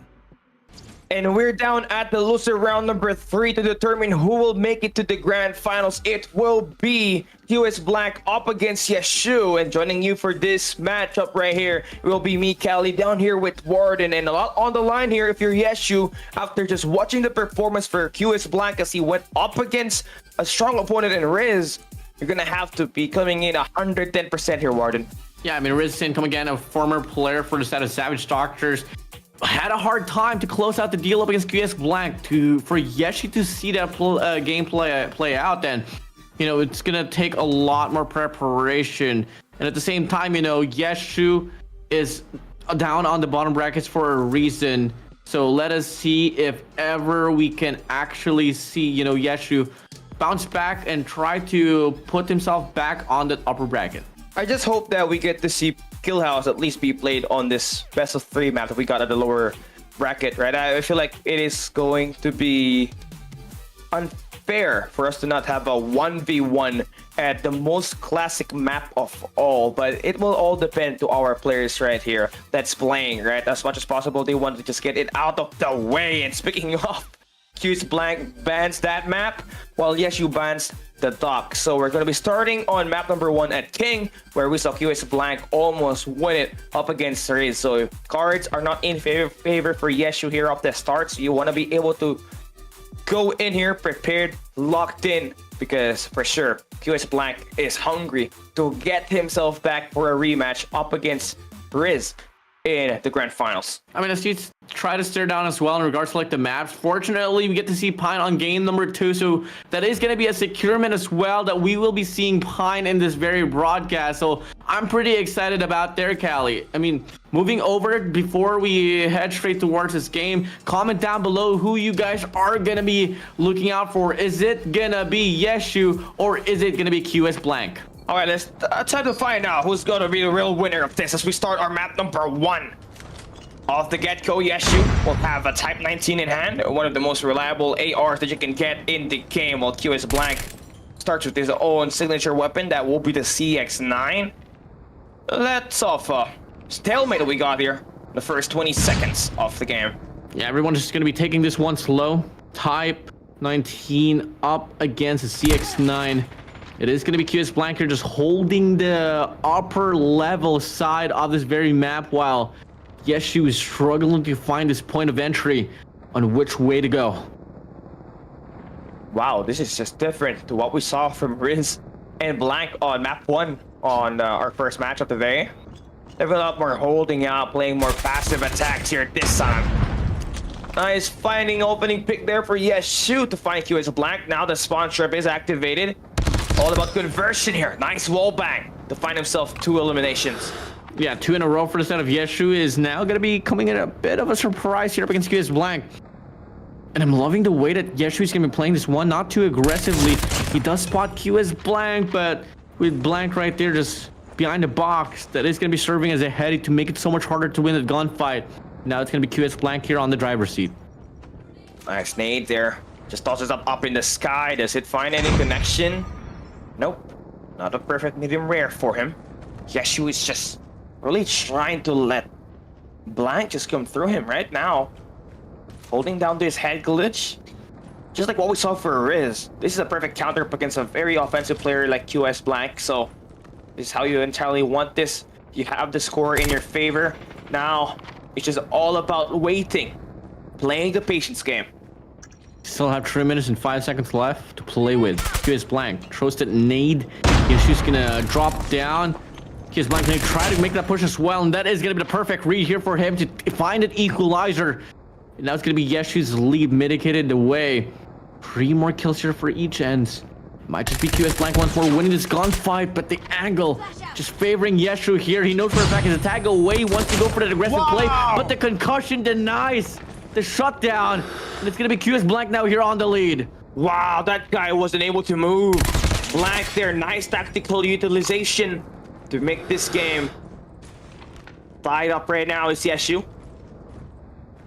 I mean, just very, very passive rounds what we're seeing here on the first round. Grenade will be tossed up there. And Blank deciding to use the sniper here this time. A little bit of a switcheroo.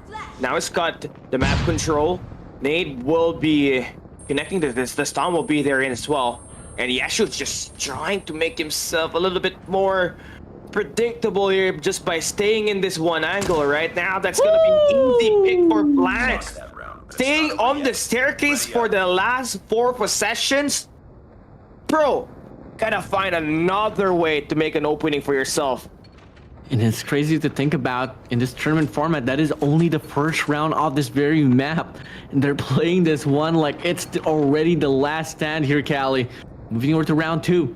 Exclusively, it's now going to be this rifles, this ARs that we want to talk about. And Odin, QS Blank is Odin already back in track up against the Time 19. This might just be a very interesting fight here, Callie.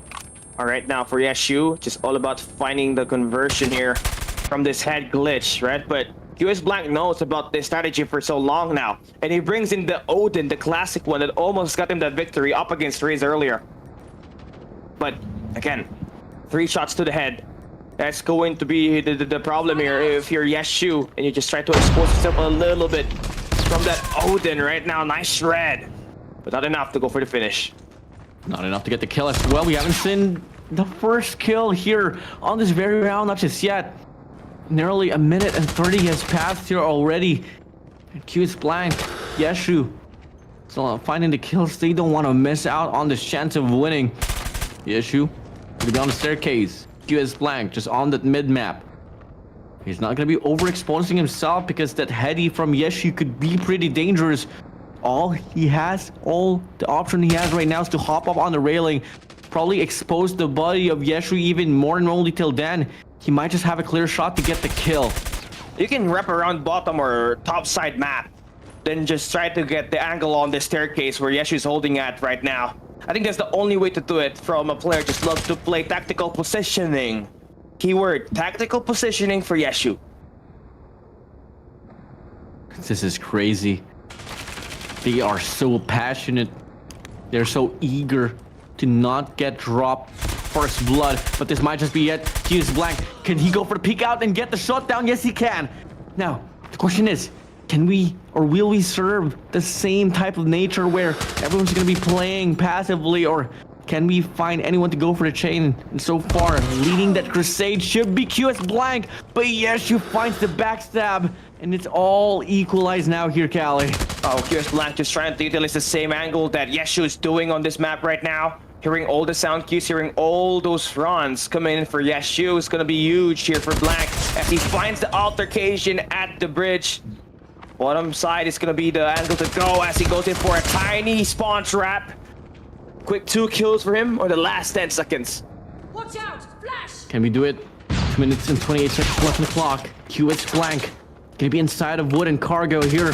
Yeah, she's gonna be hopping up. He knows for a fact he's only a tag away. He wants to secure the kill. Not gonna give any chance on him anymore here for the side of QS Blank. Yeshu slides out. Gonna be able to find an angle. Will be able to shut him down. Lowering down the lead to just 1. A lead is still a lead though. QS Blank still needs to claim 2 more for him to win this round. 3 for the side of Yeshu. Now we're all back to the default here. That's Yeshu on the staircase, Blank just up top through mid. But loving this angle that we're seeing, honestly, for Yeshu, just maybe spice things up, maybe get a little bit more information as he goes for the attack here, but gonna have to pay the price. As Blank now finds one, he's gonna go in immediately to try to take down Yeshu from the staircase. But gonna go and wrap back around here once again. The shot will not work for him this time around. Yeshu just needs 2 more kills here to ruin this round, while Blank only just have 1 more to get the 2-round win. Oh, the nade! On step 1. The concussion flies in. Yeshu overcommits for the push. QS Blank went for the punish, and he's gonna be able to take another round. QS Blank now here gonna be up by 2. Stale for the side of Yeshu with no sense of progress. Moving over to round number 3. It is going to be the submachine guns that we are going to be talking about. Oh, interesting. I think we may just find ourselves a PDW plus a CBR4. So the CBR4 has had one of the longest meta back then, and now going to be utilized here. But yeah, Shu, the PDW-57 is a great fire rate. I mean, has a lot of bullets in as well, so you can just really spray and pray.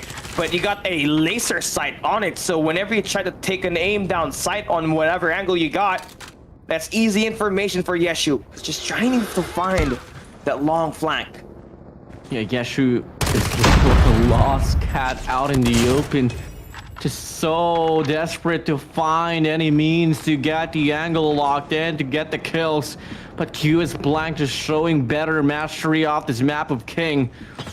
It's going to be Yeshu here once more. Going to be hopping up. Look at the angle that QS Blank is holding on to, making Yeshu so confused on what to do. And he's going to be down by 2 here, Cali. And the chain continues here for QS Blank. 3 in a row. No points, no kills anymore here for Yeshu. Yeah, I mean, this is just going to be a complete steamroll. Yeshu needs to find this skill right here. And finally, he connects after going for a drought on the last 3 engagements. Now, at least, you know where the player will be located. Probably going to be in the stairs, just trying to hide from that open area on this mid-map. And Yeshu's being more tactical here this time, trying to move around the map a little bit more compared to the last few moments that we got to playing on this map. 1 nice conversion once again to take down QS Blank. Now it's gonna be just 1 point deficit for him. Should be able to get this wrap around and get the tie up here, but Blank with the pre-fire able to hit him. Now he goes back away for the initial position. QS Blank just have an overview down below. You can get this easy shot up against Yeshu. But if he's not gonna be able to find it all down, he's gonna go down. But hey, QS Blank still.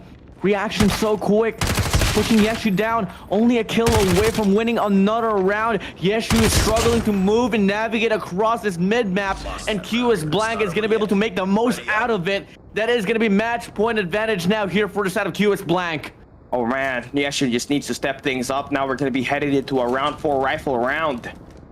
Type 19, an AK-117 for Blank. I'm not sure that that would be a great idea, right? You would want to have more of a weapon that has a consistent fire rate. Right now, it's gonna be AK-47 for him. Okay, I feel like that's going to be better. But Yeshu here has got a Type 19, so she should be able to win. This engages easy, and there we go. He finds the opening pick. Yeah, we're seeing a bit of a bounce back here for the side of Yeshu. All we need to see from him right now is he gotta do what QS Blank has been doing. Play confidently, play aggressively, but unfortunately, he's just holding a little bit too much back. And QS Blank is gonna be able to retain this hill in this mid-map. QS Blank, come again. Switches from right and left here. And he is just making Yeshu question on which way to go, but the nade will be able to fly through. That should be able to give a lot more information. But look at where QS Blank is at. He goes down below. He tries to hop up. Yeshu finds that read, but won't be able to get the angle to get the shots to connect. Still on the lead. No one's gonna be at that, but might just be QS Blank, but Yeshu finds the shots much faster. The Type 19 is going to be preferred on this kind of engagements, as you do have a lot more faster firing compared to the AK-47 that only deals quite significant damage up close. Nade will be thrown out. Oh, nice stun, by the way. Now you can go in for the beat down here. That guy's just running away quick.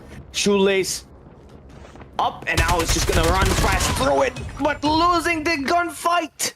The AK-47 worked there for Blank, but gotta heal up. Oh no, you can't go hip firing with an AR. You really have to go and aim down sights for you to get the shots to connect.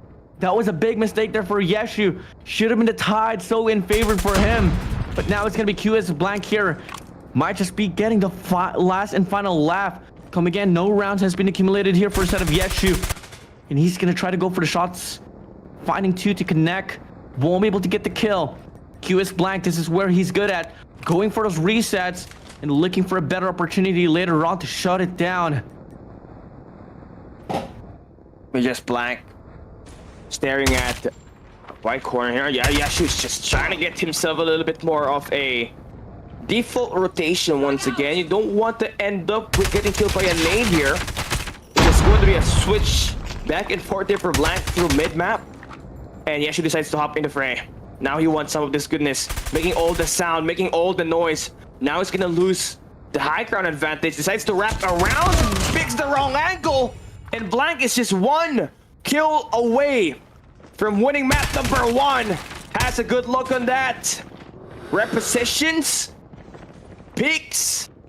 Not gonna work on his timing at the moment, but should be able to get the read now from that fire rate from Yeshu. He wants to hammer the nail down to the coffin to seal the deal. Putting the dagger perhaps to close it out. QS Blank gonna be down below. Yeshu has that height advantage, but QS Blank still wins! 4 in a row! 4 rounds, nothing dropped here for QS Blank. And he wins this map of King. 1-0 as we speak for this loser finals, Cali. And that's just what we're talking about, right? For Blank, I mean, he's really stable when it comes to playing passive or aggression. We saw him just try to combine a little bit of both of that when he was playing up against Riz, and here it was more of lenient to playing super passive when he's going up against Yeshu on this map number 1, and he still find the opportunity to win not just 1 but all 4 rounds on this one, not really giving up any points for Yeshu to win, although there were a lot of close matches in here. Could have gone in for a little bit more better approach in that closing games out if you're Yeshu, but the best part about this, you may have taken a loss on this map number 1, you still got a chance to tie it up, right? Play the decider game at map number 3 by winning this map number 2 that will be up ahead.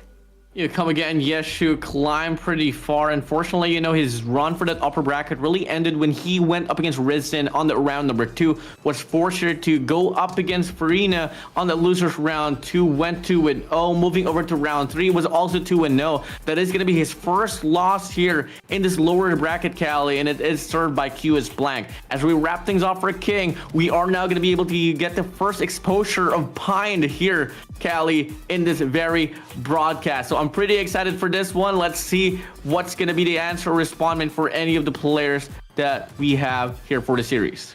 A lot of hideouts, a lot more flat areas on this map, but also, you know, a lot of nooks and crannies here that you're really going to have to watch out for. Could be at the rocks, by the threes, by the three house. Anything can happen here, so you got to be really filter. You got to be able to really hold down the corners of this spine map just to be able to filter out where you can attack your opponent. Right now, it's just all about keeping yourself at the positive if you're Yeshu. You lost at map number 1, but it was pretty close. You were really able to play your pace. Just got to be able to convert these eliminations into round wins as we hop into our map number 2. Can we see QS Blank? Let's move go in and fight this way out, get into the grand finals once again to book that rematch, or will we see Yeshu get this win to force a decider? Only one way to find out as we enter Pine map number 2. It will be Blank with the first shot from the Outlaw. Yeah, I think it's pick. Yeah, I think a sniper here is just so viable to choose in this very map. So wide, so intense. A lot of those hiding spots could be mitigated away off those snipers, but a properly placed concussion or a smoke could make jobs so much easier as well. Yeshu is down to the ground, ensuring that no chance or opportunities off QS Blank with an Outlaw could get any sense of connection, as he already gotten one already on the first casualty. And the Outlaw's just gonna be pretty useful in just finding these rotations from the players at this longer ranges, right? But once you go up close, is where you're gonna find the field, or just kind of feel the pressure from this top 9 scene that Yeshu's got. But again, just playing it by the pacing of your opponent is what QS Blank is just good at. And now he just used that dose of medicine up against Yeshu to find the first 2 kills in this round. But Yeshu's gonna be spawning here pretty closely, and this should be his first kill here. QS Blank gonna be missing the first 2 shots, and finally Yeshu scores a point for his side. QS Blank gonna be spawning in front of him, and that is just gonna be unfair. 2 in a row now here, and all of a sudden, in a split of like 10 seconds, we get to see Yeshu now on the lead. Wow, what a sudden turn of events. He's got full steam up momentum heading into this couple of engagements. Up next is another kill up against Blank. Stun will be connecting though, but gonna be pointless. Blank just barely scraping by, finds the equalizer there to just really stop the momentum to carry over to Yeshu and win this round right here. QS Blank gonna be the last kill that you don't really want to be able to favor Yeshu, because that means it's going to win the round number 1. Yeshu can't drop the ball here. After all, you come inside Pine with already a map down for your side. You need to take this first round already, find the advantage, and play off that right there. QS Blank wants to go for the denial. Has to go 2 in a row here without dropping alive. And looking like they want to go for this engagement. Yeshu playing this one passively, knowing for a fact the pressure is going to be going to the way of QS Blank. And they're doing such a good job just playing this one through. But Yeshu finds an overcommitment from QS Blank, and he's going to be able to win the first round. It took him quite a bit of time to win his first, but you'll take that any day. And you win. You need this important map right here to stop the carryover for QS Blank to advance to the next stage of this competition, which is the grand finals, right? So you're already off to a great start. Now you're playing sniper, and Blank is just kind of pretty good with the sniper here. So you just want to be able to use an angle that provides you a head glitch, and you might just be able to win this match right here.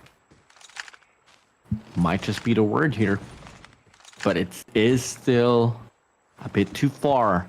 You gotta claim 4 rounds if you want to advance and claim this map away.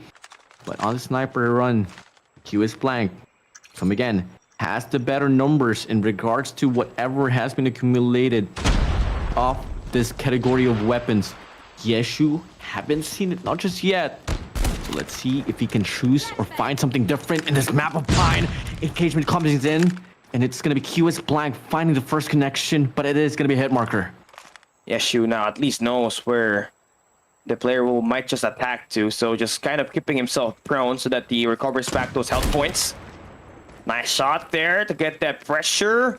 Another repeat, but the timing is unreal. Head glitch spot for QS Blank, cannot convert. Now he aggressively pushed the location where Yeshu is at, attacking at an off angle to confirm that shot and the kill up against Yeshu to get the first pick on this round 2. And he's going to be holding this side down. Yeshu drops the smoke here towards the right side. And he's going to be pushing up towards the left here. But QS Blank gets the read, missing the first shot, second as well. Make it the third. Yeshu, can he find a connection? Finds the hit marker. QS Blank missing every single bit of thing. Fortunately for Yeshu, after the hit marker, he is able to get the shot down and will be able to find an equalizer. Oh, seems like we got a surf an ever-soaring QS Blank right here. Just want to get the information and the elimination up against Yeshu right away after spawning. Jumping back and forth, it's a redux. This time he gets the alternate timeline. Getting the elimination to Yeshu to maintain that lead in his favor. Now playing it very, very slow. Hella slow. QS Blank is going to be here on the tower. He's going to drop down. Yeshu going to be holding that corner as well. Just on that J-Rock. And he's going to be here slithering like a snake.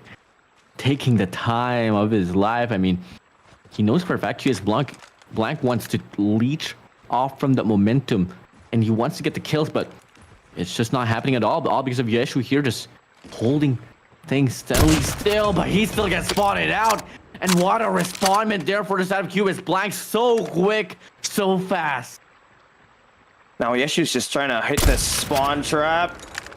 Reactivation, nope, he's not gonna get that elimination there. Blank just really knows where the angles and where to take that hit here in this one good MP duel, and that's another hit up close and personal. Now almost converts that, just misses by an inch. Still has that information, just pushing up, trying to get this fight to favor his way. Just one more to win this round. The first 2 bullets does not connect, the third one doesn't either. And you got many chance Yeshu to create this counter, and finally he does find it wraparound from the trailer to get that kill right there. But it's just standing around. Blank, even if he was static, could not really get the kill there. Nade. Okay. Well, okay. Looked like an impressive shot. Yeah, but he was standing still. Yeah, he was standing still there. English or Spanish, man? English. No, that guy was English and Spanish. That was a verb now. That okay. Yeah, he wasn't moving at all. I wish Now he moves now. he's not moving though. Oh, Just easy Blank. shot for Blank, and now he connected. Hello. What just happened? Oh, I lost a round, and I lost a kill on round 3. Unfair. Now Yeah, but he's not taking his time. spawning. Oh, he Okay, wants spawn to from the pull- back. Okay, he's yeah. moving now. He's moving now. He wants to pull a back attack. That could have been a perfect shot for him, but unfortunately he misses the first, the second, the third. But the fourth will connect here for the side of Blank. And that is gonna be him. Starting off with 2 in a row already. No, that kill red, that connection from Yeshua might just costed him another round here. So Blank just tried to capitalize on that. 4-0 on this round 3. Trying to get the spawn trap activated here. Yeshu will not look to try to run away quick, just to try to avoid the anticipation coming in for QS Blank. And a hit mark connects, and the second to confirm the elimination to go up 1 round in Pine. Yeah, it's gonna be 1 for 2 here. Let's see what can Yeshu do. Connection issues. Callie, please stop stepping on Yeshu's wire. I won't. Okay, never mind. There's no sabotage here, man. Okay, a shotgun, Callie. A shotgun in this map. Full strength map. I mean, if you're using a shotgun up against me on this map and the LCAR-9 is available, good luck with you. I'm gonna use that LCAR-9 anytime. If you could put a scope, perhaps. I'd just be using this LCAR all throughout, but the HSO45 might just be the best weapon as well, but just like, wow. He went for the 3 taps, stared down, confirmed the kill. Now, I feel like this is me, right? This is me.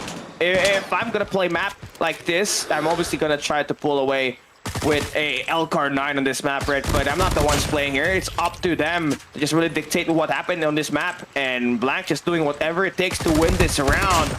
And just trying to stop that shotgun from emphasizing the dominance on close by utilizing a mid-range. You got to anticipate this place. If you are Yeshu, gonna pull down your own pistol to win this next couple of gunfights. If not, you're giving away the game point as well as the match point for QS Blank to book his ticket to the next game. Yeah, he's just emoting. He knows already that it's done. Why not savor the moment before I go down?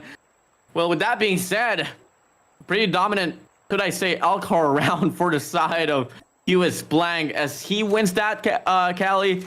That is going to be him. Just a step closer now, 1 step away from booking his ticket back on the upper bracket to go up against Rizin on the grand finals. All right, now it's just going to be Yeshu proning at the base. Just waiting for some information to come through from the rocks. Hiding behind the trails is QS Blank. He's got the Odin. Gonna have a very slow fire rate here compared to what Type 19, but definitely can feel the impact once those shots land.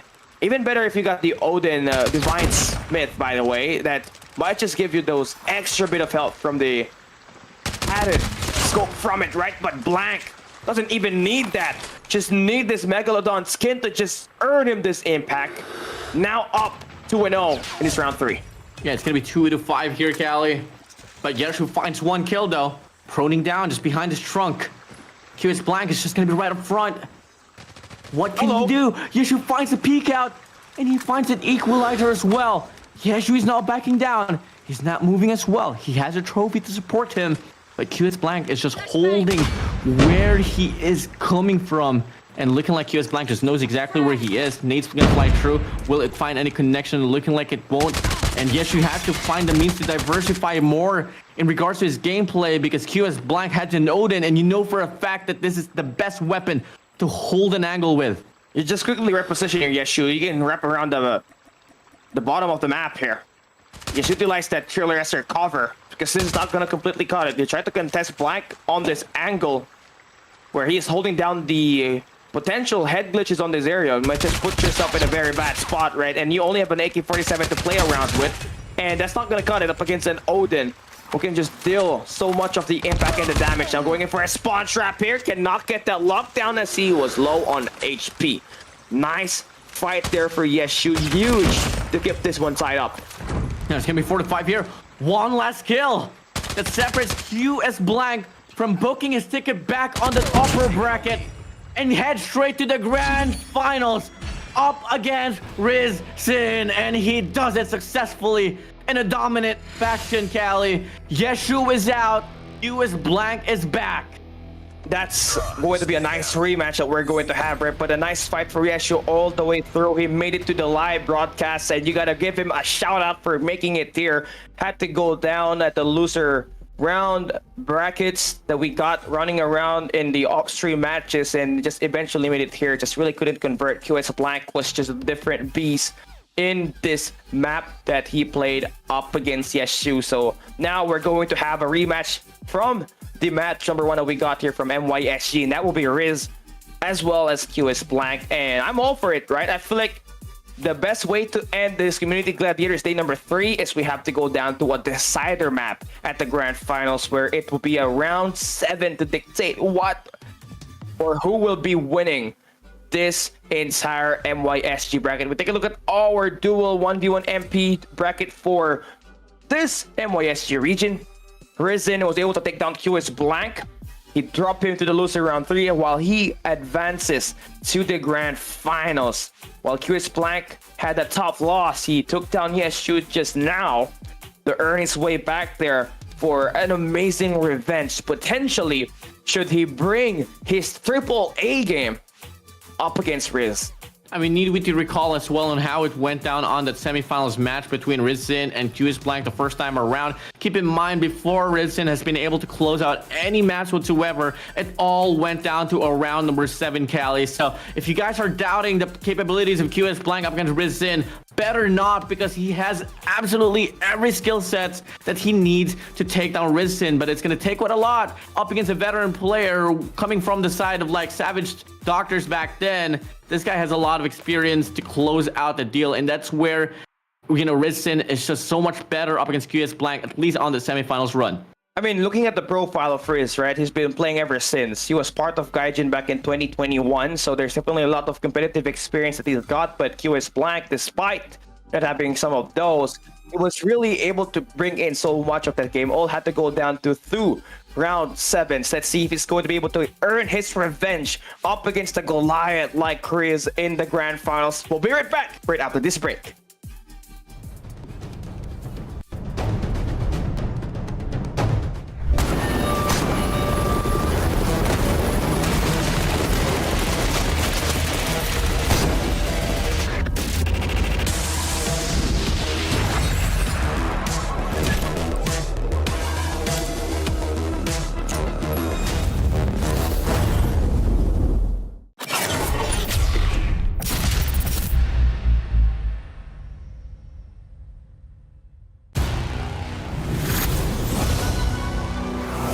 The Synthwave Showdown is coming. Here's your briefing for Season 6.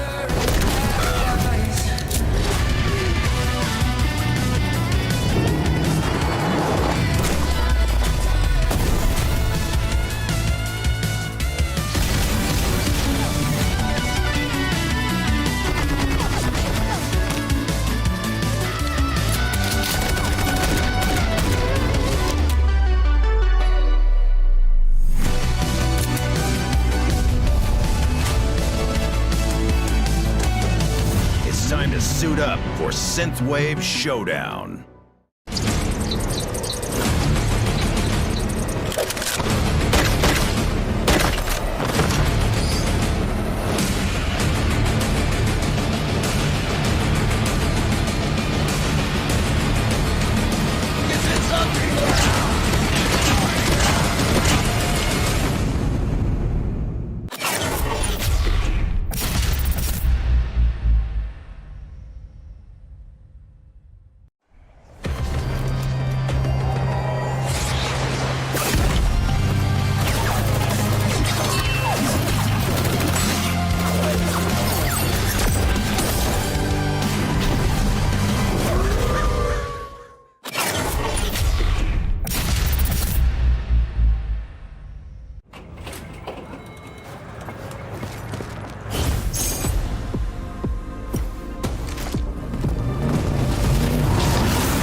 Changing mag. Cover me.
The Synthwave Showdown is coming.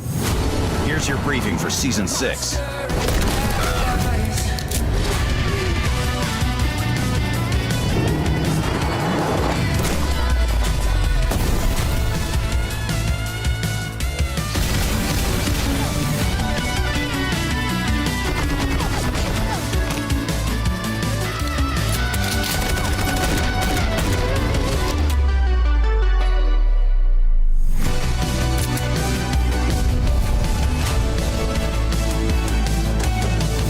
Time to suit up for Synthwave Showdown.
Changing mag. Cover me.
showdown is coming. Here's your briefing for Season 6.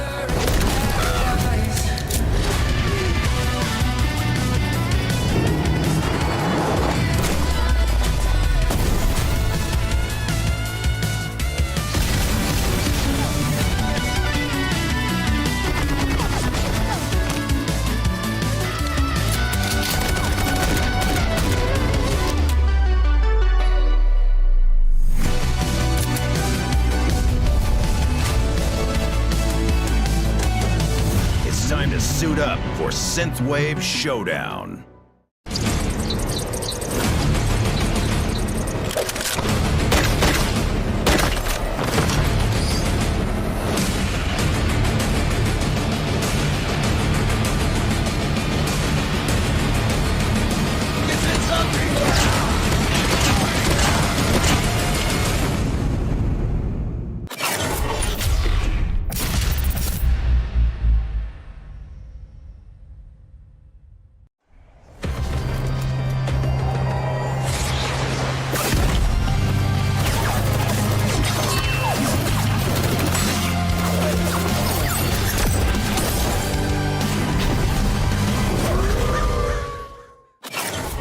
We are down to our final game of the day. It's the main event for MYSG. It is a rematch between QS Blank as well as the one and only Riz. Who's gonna come up on top? We are about to find out. It's best of 3 grand finals. Joining you for this final day of action for this 1v1, it is gonna be Cali down here with Warden, and we got a lot of expectation for this. The last time they met Warden at the semifinals, 2 round 7s were forced just for Riz to win the series. I mean, I just love to acknowledge that it all had to go down to a round number 7 because it goes to show that QS Blank truly has the potential to become the champion here. It's just all going to come down to that last and final adjustment. And clearly, he was able to really shut down Risen on the snipers for the most part. But at the very end, where it completely mattered, it was totally different. Let's see if he has learned from his mistakes, or it could just be Risen just, enhancing his skill sets as he was able to firstly secure this grand final spot. Yeah, 6,000 COD points on the line, and to earn the title of being the champion for Community Gladiators 1v1 MP duel in the MYSG region. We just crowned one earlier, and that was A&P Sky. Does Riz do the same thing and continue his dominance at the upper bracket and here at the grand finals, or will this revenge coming in from the player from the lower bracket that lost up against Riz earlier come up on top, which is QS Blank? We take a look at our finals, best of 3 right here. This is going to be a map ban for QS Blank. That will be Kill House, as well as Riz banning out King. So we got Stacks as our first map to start this grand finals. Oh, I love Stacks as the first map here. It truly sets the tone in regards to the aggression, because this map really requires a lot of those map controls, especially on towards the mid map. Moving over to game number 2, we get forced into Pine once more. And Cali, I thought that was the last time that we're going to be able to see Pine in this very broadcast on the previous matchup between Yeshu and QS Blank. But thankfully, we get to see another round here. And if it ever is necessary, Cali, this is the map we started off with. And looking like if ever it is necessary, it might just be the map that we will be ending off with. It is going to be Docks on that game number 3. Okay, Docks is going to be a nice map, right? I do want to have that map number 3 be activated here because I feel like this has to go down to exactly to a decider round, because that's how incredible these 2 participants are at for this MYSC region, right? Riz is a player that has a lot of competitive experience. QS Blank really don't have much of information from him, but he has made his noise in this Community Gladiators, and this is what we like, right? Because there's a reason why we got a season 2 for this. We want to be able to give a spotlight to players like him who has a high potential at just winning in this game modes like this. And 1v1s are the best way for you to settle the business, and if you win, you can trash talk your players, your opponent, right? But it's not definitely going to happen here. They're fighting for the 6,000 COD points on the line and the title as the champion for this tournament itself. And everybody just wants a piece of that pie, man. I mean, you know, the pie is 10,000 CP, Cali. The question is, who's going to get that bigger slice? It's a question. Because it's a 60-40 split here, man. 4,000 for the first runner-up, 6,000 for the grand champion. So, obviously, you know, Cali, if you're hungry for some CP, you'd want to have the bigger slice. Yeah, there's a lot of draws that you can use that one. That's one full draw, if I'm not mistaken. And honestly, I want me some DLQ Lotus Flames, man. But yes, now, sir. It's all about... Here we go. Who's gonna win this match right here? We started map number 1. Who's gonna find the opening pick? Let's come and find out. Yeah, Resident on it, KN44 has been pretty dangerous, but the Odin from QS Blank, once you find the first connection, it automatically converts into a kill. But look at the way that the pacing plays out for Rizin, but he does get punished down off that Odin coming from QS Blank, and now QS Blank should just play passively. Rizin, he doesn't like to be in this type of discrepancy, and a bit of a miss play right there for QS Blank to throw the concussion. Pushing up now, Rizin towards the left side. And also for Blank, right, he's still got the classic Odin here. Now, Riz brings out the KN44, another weapon that has a high potential. You know, receive a buff this update, and Riz is just trying to utilize this to come up on top on the first re-engage. It's a 2 wins to 1, man. 2-1 we go. QS Blank on the trail. A very hard position for the side of Rizin to get spotted out on. He is going to be able to convert another one here. 3 combo spree for him. QS Blank is going to be on that bottom mid-map, and he gets spotted away. The off angle for Rizin is just so hard to read here, Cali. Yo, this is definitely an upgrade to what we saw from him when he was playing the AR. He was using M4s as well as Type 25s earlier, but finally got the adjustment here. And a nice counter to the Odin that we got here for QS Blank. But now, some trades working for Blank here to finally stop the momentum to carry over to Riz's side. From afar, QS Blank gonna be able to get 1 bullet to connect. Rizin able to evade the rest of the bullets to go down, and the nade will be able to find a connection as well.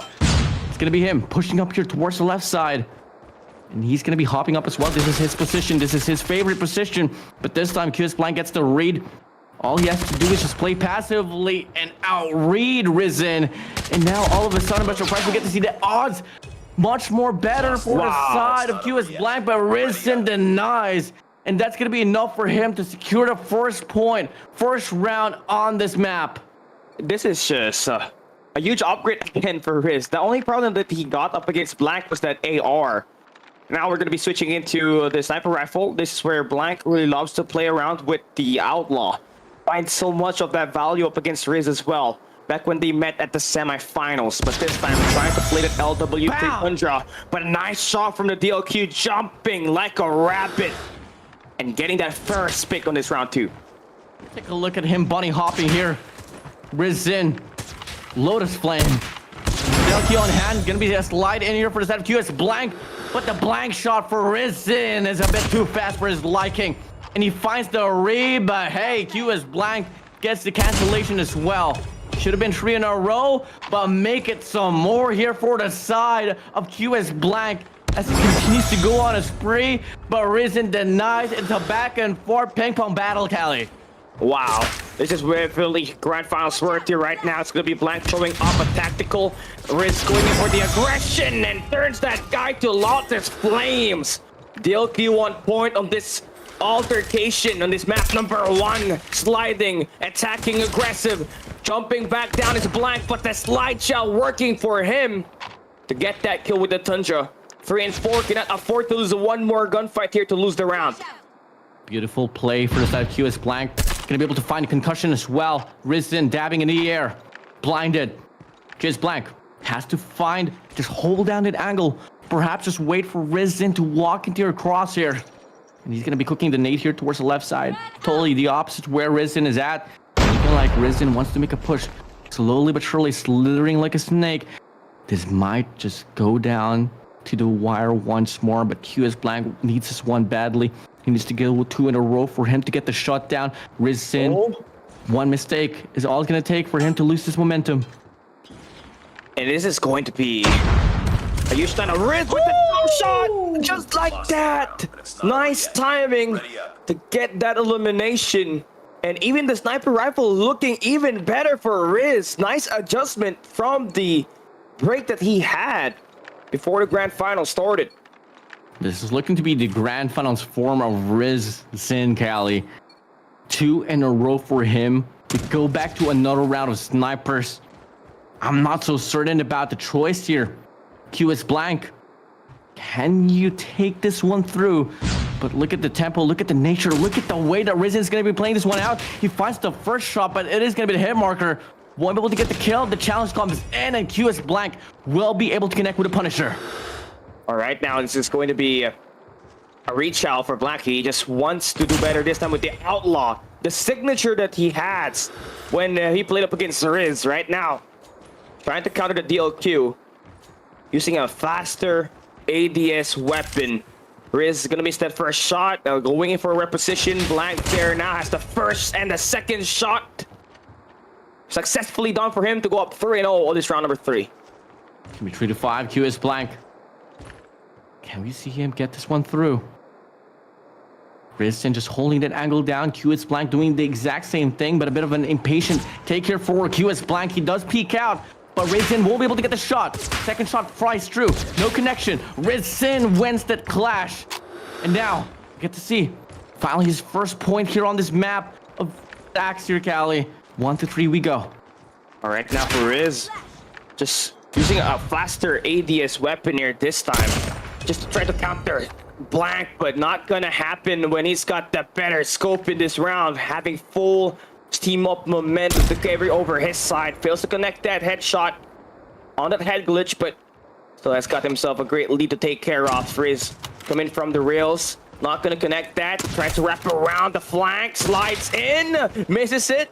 It's just gonna be a little bit of a do-si-do, but finally Blank earns himself a round win with a sniper rifle. So that's going to be huge for him to not give that snowball to Riz. Now we're heading back to the rifle round.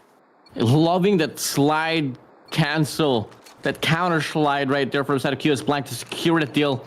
Moving over to round number 4. ARs has been a 50-50 here for the side of Risen and QS Blank for the most of it. But numbers are still going to be backing up Risen as well. QS Blank whipping out the Type 25 instead of that Odin. Might just be the answer here up against Risen. And this is now going to be a great attack for Riz once again to use a Type 19 over his past few gun weapon selections, right? Blank with the Type 25 gets that mid-map presence. That's going to be 1-1 here. Type 25 on his hands. Risen going to be on the Type 19. Numbers might just be minute in regards to the name, but it sure perhaps hurts like hell. Risen finds another kill to take the lead away. He wants to make a push here in regards to this mid cargo. Pops the nade towards the right and peek out to the left. The concussion connects. QS Blank thinks that he is out in the open for the hunt, but it wasn't the case, and now he's gonna be him. It's gonna be him here trying to run away. Risen, just one big commitment for him to get the shot down, and he's gonna be able to get the kill regardless. Now that is going to be pretty important here, honestly, for this gunfight to work for Blank right now. Just need to utilize this head glitches once again. That I believe that's how you're going to be able to win this up against Riz. Let him come through you, but it's the same thing being done here by Riz, right? Just trying to come all the way from the back and getting that attack working. Blank shot down. Gonna try to push spawns here for a little bit. Blank, I don't think he may have the angle and the timing done here. Nice angle being done here by Blank, just trying to hide himself, conceal it from the position from Riz. But even despite the challenge there on and off angle, Riz gets the elimination. You take a look at the way that Riz just played that last and final gunfight. Just walking slowly but surely like a Terminator, just waiting for QS Blank to make that slide, and he was able to get that beam down towards him. We move back to a sniper rifle mode round here, Cali. It has been the snipers, it has been this ARs that has been talked about here in this map of stacks. All right, now this is the only possible way for us to win this, right? And it is when we thought our players is trying to utilize their best weapon of all, but Riz finds the opening pick here. Again, this is going to be a game point for him. You win this round, you win map number 1. So it's just all about a matter of converting here. And talk about some adjustments, man. He's got himself an outlaw here this time after losing with the DLQ Lotus Flames at the last sniper rifle round that we got. Yeah, and it's going to be an outlaw with an ACOG as well, so for sure it's going to be prone to hit markers, but fortunately with this type of scope and with this type of build, you should be able to get your shots much more quicker, and he is going to be able to find 2 now here off the board. Still nothing for the side of QS Blank, and come again, match point already here for the side of Rizin. If ever he gets the shutdown, it's still not going to be over. He still needs to win one more map. And moving over there, you get to see another frag being put to place. 2 more to go to shut off this map, but QS Blank is now backing down. Trying to give himself this nice timing. Ooh! Almost got himself eliminated there, but Riz trying to toss up that tactical. Nice angle for Blank. I think he may have spotted him already. Jump shot. First gunshot I heard. Riz trying to get himself another angle on this. Hops back down. And Blank able to go for the punish. Now the game is all tied up here. Here's Blank. He needs this one badly. He needs to lower down this tempo. Up against Rizin. Hit marker comes in. Second shot. Won't be able to shut it down, but the third will. And now only a kill away. A tap away. Should be able to win this map of stacks. And head straight to Pine quite easily. QS Blank, are you gonna accept your demise? Looking like Rizin will serve it directly to your face. Now, that's going to be huge plays for Riz. Just completely shutting down the hopes of QS Blank in there. We were kind of thinking that this would be another round 7 on this map number 1. But it wasn't simply what happened on this one. Huge chances for Blank to convert some rounds here, but the gun selections were a lot wiser for Riz, opting for a KN-44 over an M4 and a Type 25, having himself a backup sniper in the Tundra and that outlaw as well, Warden. You know, something I'm really acknowledging right now here for the set of Rizin is that this is his grand finals form here, Cali. We moved over to that semifinals earlier with every game, with every map being served at round number 7. This time around, it was absolutely dominant here for the side of Rizin, scoring 4-1 here, Cali. Yep. So far, this has been one of the most dominant matches that we've had so far, I believe, right? Outside of that lower round 3. But out of these 2 players that are just trying to keep it very close, that map number 1 ending was just, you know, out of what I expected it to be. Because I was at least finding myself at least around 5, round 6, or around 7. But to end it on a round number 5 shows to you how Riz is able to find those right adjustments. He did his homework right there, and that increased his odds of winning this game. Now we're heading back into Pine. That will be a pretty nice map for us to have a player like Blank dominate the gunfight. We saw him up against Yeshu on this map just a little bit earlier, and he was able to output a great dominant victory on it. I mean, you know, I still have high hopes here for the set of QS Blank. It's really just all going to come down to the proper decision making. You've been challenging Rizin already on this AR category, and especially the snipers. It's not really looking like it's going to be working out here for him. So let us see if he's going to be able to offer more diversity, or is he still going to go for this ego chow. As we move over now to the first round here, let's see what's going to be the starters here so far. It's going to be QS Blank on a sniper. Could be a rifle here for the side of Rizin, and that is going to be him getting the first initial kill. Okay, now this is going to be Riz just finding himself again with the ground 5.56. I think this is the nice weapon to counter-attack the place for Blank, but when he's got himself a locus, you would know for sure he's trying to anticipate the spawn traps here, which he does. He gets the info on Riz, holds the high ground, gets that kill to get that lead on this round number 2. QS Blank, he wants this so bad. Finding a tree spree now. 2 more to go here to shut this first round down and claim that point advantage. Scopes down in, just passes the crosshair, but Rizin responds back with his own sniper as well. Now the lead is just down to 1, 2 to 3 we go, but QS Blank decides to extend it even more. It's now going to be 4-2. 1 more shot down for this very first round. Missing the first shot, the second, no angle, not just yet. Rizin is eager as well to get the shot off, but looking like it is going to be him getting the shot down. QS Blank, don't rush. Take your time. you might just be able to take this first round. Not unless Rizin can find this another connection. Ooh. And now it's going to be a 2-spree here, Callie. Wow, this is what we're talking about, right? The grand finals worthy of matchup on this map number 2. Finally able to lock in. It's a battle between snipers. Blank having the rocks in his favor. And it's just Riz just slowly rolling through the mid map. And the challenge is going to be met right exactly through mid. And it's Riz that wins the fight. Get ready for the next round. The acidity of Rizin, the cohesion of Rizin, it's just enough to take this one down. And looking like we are going to be getting a challenge off the sniper here, Callie. Another round of snipers. QS Blank Rizin showing us the beauty of Pine. So this is going to be Riz this time again, just trying to contest with that scope. He did pretty well with that weapon, Red. But how does he pair well with the outlaw that we got here for Blank, which is the signature? Honestly, looking at it right now, high ground in control for Riz. Nice reposition there for Blank. And Riz doesn't know where he's at. And a nice unpredictable maneuver for Blank to get the first 2 kills on this round number 2.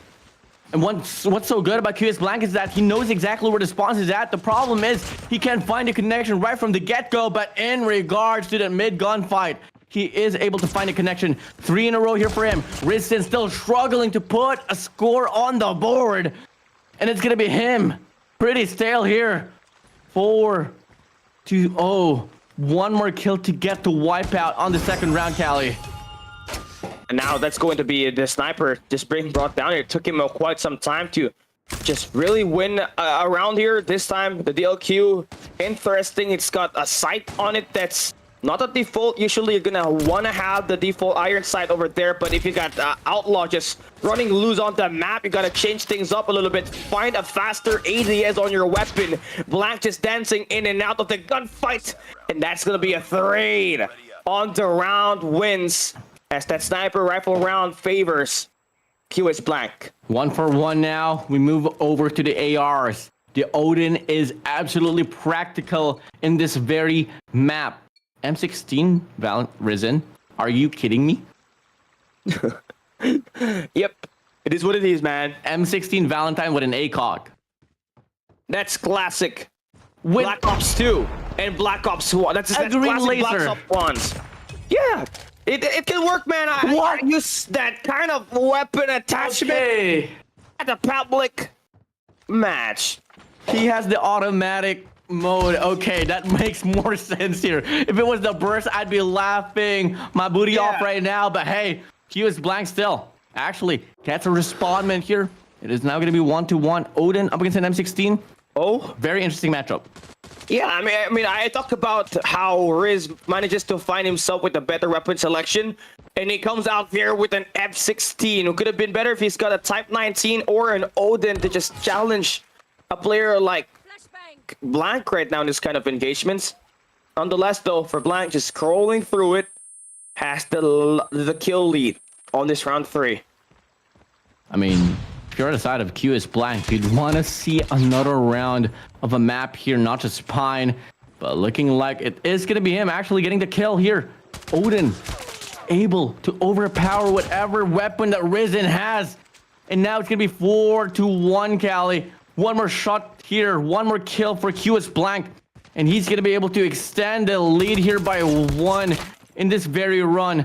Rizin with a Type 25. Throws a tactical, throws a nade. Doesn't matter though. QS Blank only a slide, a commitment away from getting another round, but Rizin denies. All right, now that's one way for you to stop Blank from icing you at the moment, but just one tiny error can cost you a round loss here. So gotta be able to keep it perfect from here on out. Nice read there for Blank. Not enough to get that conversion, to get that kill yet though. I think this spot is very cheeky. Should be able to trick Blank from thinking where he's at right now, but the stun does work. So now he's got the nearby location sorted out. Just not really pushing, taking his time, just trying to take care of that lead that he's got on this round 3. Rizin, this is where his experience comes in. 2 minutes and 40 seconds left. Knows for a fact that there's going to be plenty of time that he can play with. And all it's going to take for him to get this wave off. But unfortunately for him, the Odin body shot to the head will be able to two-tap him down away. And now it's going to be QS Blank here on the lead in the map of Pine. Yeah, shot to the head, man. A body shot to the head is not a body shot. It's not a headshot, too. But it is what it is right now. Heading into round number 4, Riz is going to be trailing behind, right? Blank now gonna try to put himself in a better position here by just icing this one. He's pretty good with a CX-9. Let's see if he's gonna have that. Riz only has an RUS in this one. A Switchblade on a quite of a long-range kind of map is just gonna be very difficult, right? But unless you're able to really close that distance down. And I feel like in his gun selections, QS Blank has got it better. A little bit better on the time to kill as well as the amount of damage you can inflict on the Switchblade up close. QS Blank here, starting things off with a high note. He is able to take this first 2 engagements here, Cali. 2-0 now. No for a fact where Risen is at. The Switchblade here is inflicting a lot of great damage, but the Chicom is whipped out here without Risen. There's a lot of unconventional weapons the Risen is choosing in this grand finals. I'm not sure if it's trolling or not, but the damage is eminent.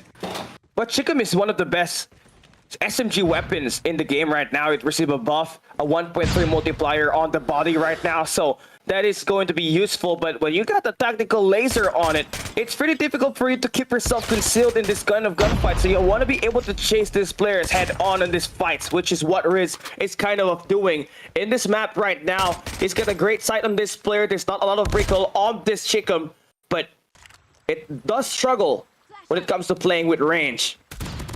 QS Blank gonna be able to get him tagged up, and he will be able to stop the momentum that Rizin is now building up. Only a kill away. Rizin is gonna be spawning here from the back. QS Blank gets the read, drops a utility here that is gonna be a concussion that will be finding the connection, and that is gonna be enough for him to find another kill to get that equalizer. This is gonna be tough here with a Chicom though. Off the heady we go. QS Blank has the better odds, has the better spot. Okay, now for Blank. Just gotta keep it concealed. You just gotta stay in this angle you're at. Nice throw away with a tactical. Not gonna connect though. Feeling some pressure, gotta have to relocate through Treehouse. Wrapping around the south side of the map. Riz has got that idea. Just really looking to scavenge around a rotation here. The Switchblade definitely pulling in a lot of impact on these attacks from this close range, but Riz with that Chicom definitely cancels that one even better. Now, a nade being thrown out. That should expose Blank's location. And that is Riz with the takedown. 2 decider kills that he won. Keep this one tied up, equal. Yeah, this is exactly the type of flavor that we had on the semifinals, where it went back and forth. Every weapon of choice is getting tested in regards to what they favor with. And now we head straight here towards this round number 5, Cali. And this time, it's going to be this commitment off the scopes. Sniper battle we go. All right, now, this is going to be the level of Blank. If this was a Yoiki Tenkai, this is going to be, a great expansion for him to increase his odds of winning. But Riz actually prepared something along the way. That's going to be an outlaw he's going to be able to bring out. But Blank is still the original. He's the better version when it comes to playing with this weapon right at the moment now. Going in for another close game, and it is going to be a Blank shot. Blank now up 2-0. What a beautiful shot here for him. A battle of the outlaws. And QS Blank is showing that he is much better than Risen right now. 3 in a row here for him. Risen back against the wall. Afraid to go for any sense of peek outs. And looking like it is going to be QS Blank now here. Spotting him out on top. Has the better elevation here for the side of Risen, but he decides to be on the same level, and that is his mistake. QS Blank finding another kill. Wow. And only one more shot away from connecting to get this 5-0 for this round. Get that finish. Get that kill, Blank. Just one more to get this ace in this round number 5. Also to take the game point on map 2. What a huge performance outburst. Blank just 1 round away from forcing a map number 3.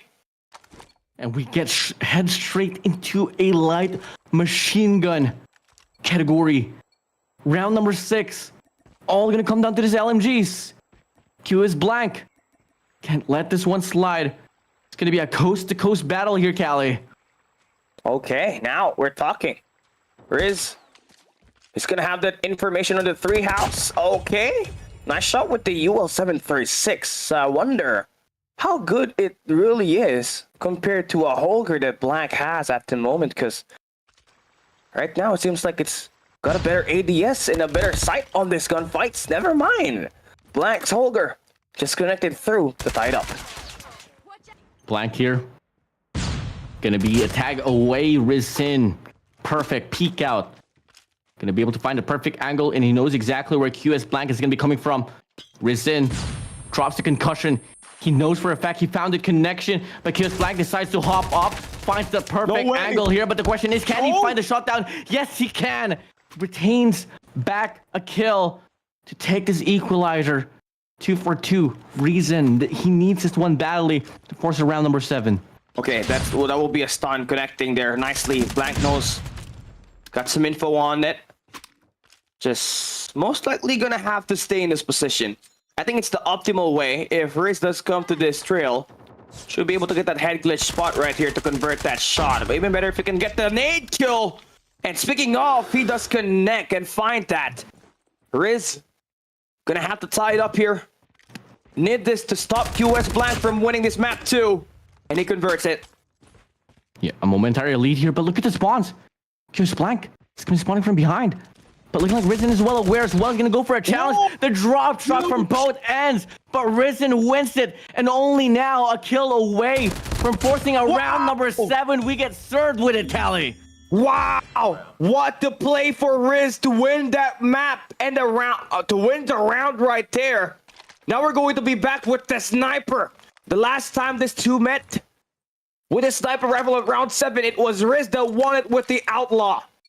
At the semifinals, do we see history repeat itself, or will Blank force a map number 3? Let's go and find out. The game begins. The round begins. Rizin can close out the deal, claim your next 5 shots, and become the champion for MYSG. We can QS Blank force another map. Rizin finds a beautiful opener, takes the lead early on.